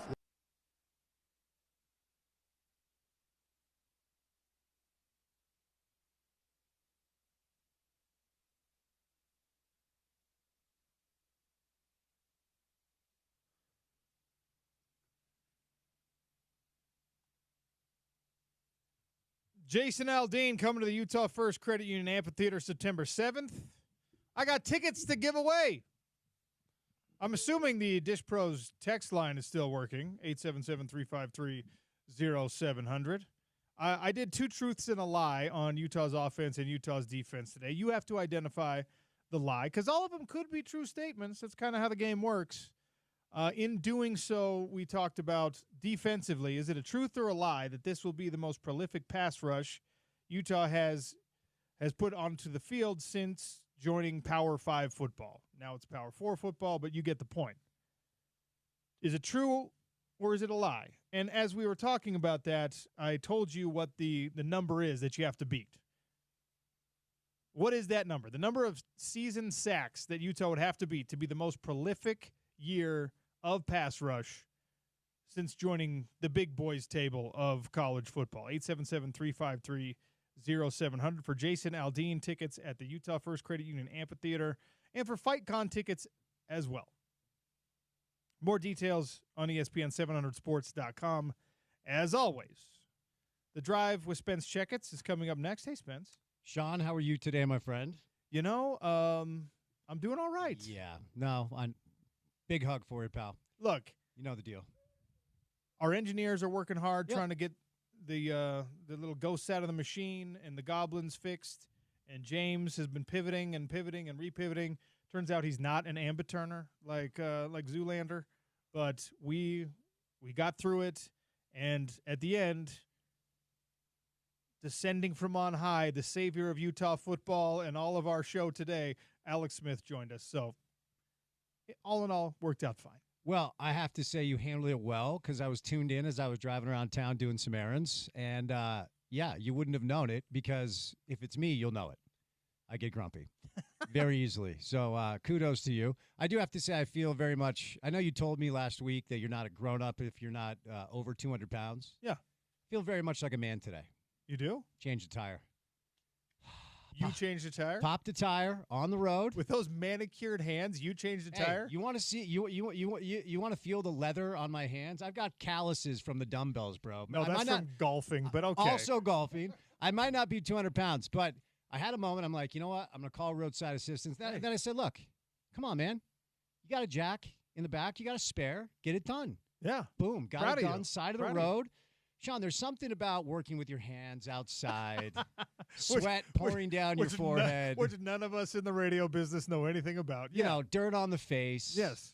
Day before football, I'm like, I'm changing the damn tire, man. Well, I'm going to do it myself. Coach Witt would have been proud of me today. You have graduated to adolescence at least. Thank you. You're still under 200 pounds. Okay. So not full-grown status. But I'll never be over 200 pounds. That's just not happening. Well, sorry. Then I mean, that's a good thing for you. Then it's Neverland. You never have to grow up. All right. Well, I'm down with that. But Coach Witt today, if he saw me, he would have been like, all gas, no brakes on Spence, just changing tires on the side of the road, man. Yes. So I'm feeling good. I'm ready to go. When they ask Kyle Whittingham at the post game tomorrow, like, who impressed you most this week? He's going to be like, Cam had a great game. Mike Mitchell really was awesome. Lander Barton with some big plays. Also, Spence Checketts changed his own tire. Proud of him. In less than 30 minutes, I want to be clear. Whoa. It took Take almost, it easy, Ricky Bobby. It took almost exactly 30, but it was less than 30 minutes. So I'm ready to go. But, I'm living up by campus these days, and I walk my dog around campus in the morning. It's part of my routine. We walk right past Rice-Eccles Stadium. The tailgate looks good. We're ready to go. It's a fun time of year, man. I'm excited for it. Yeah, it really is.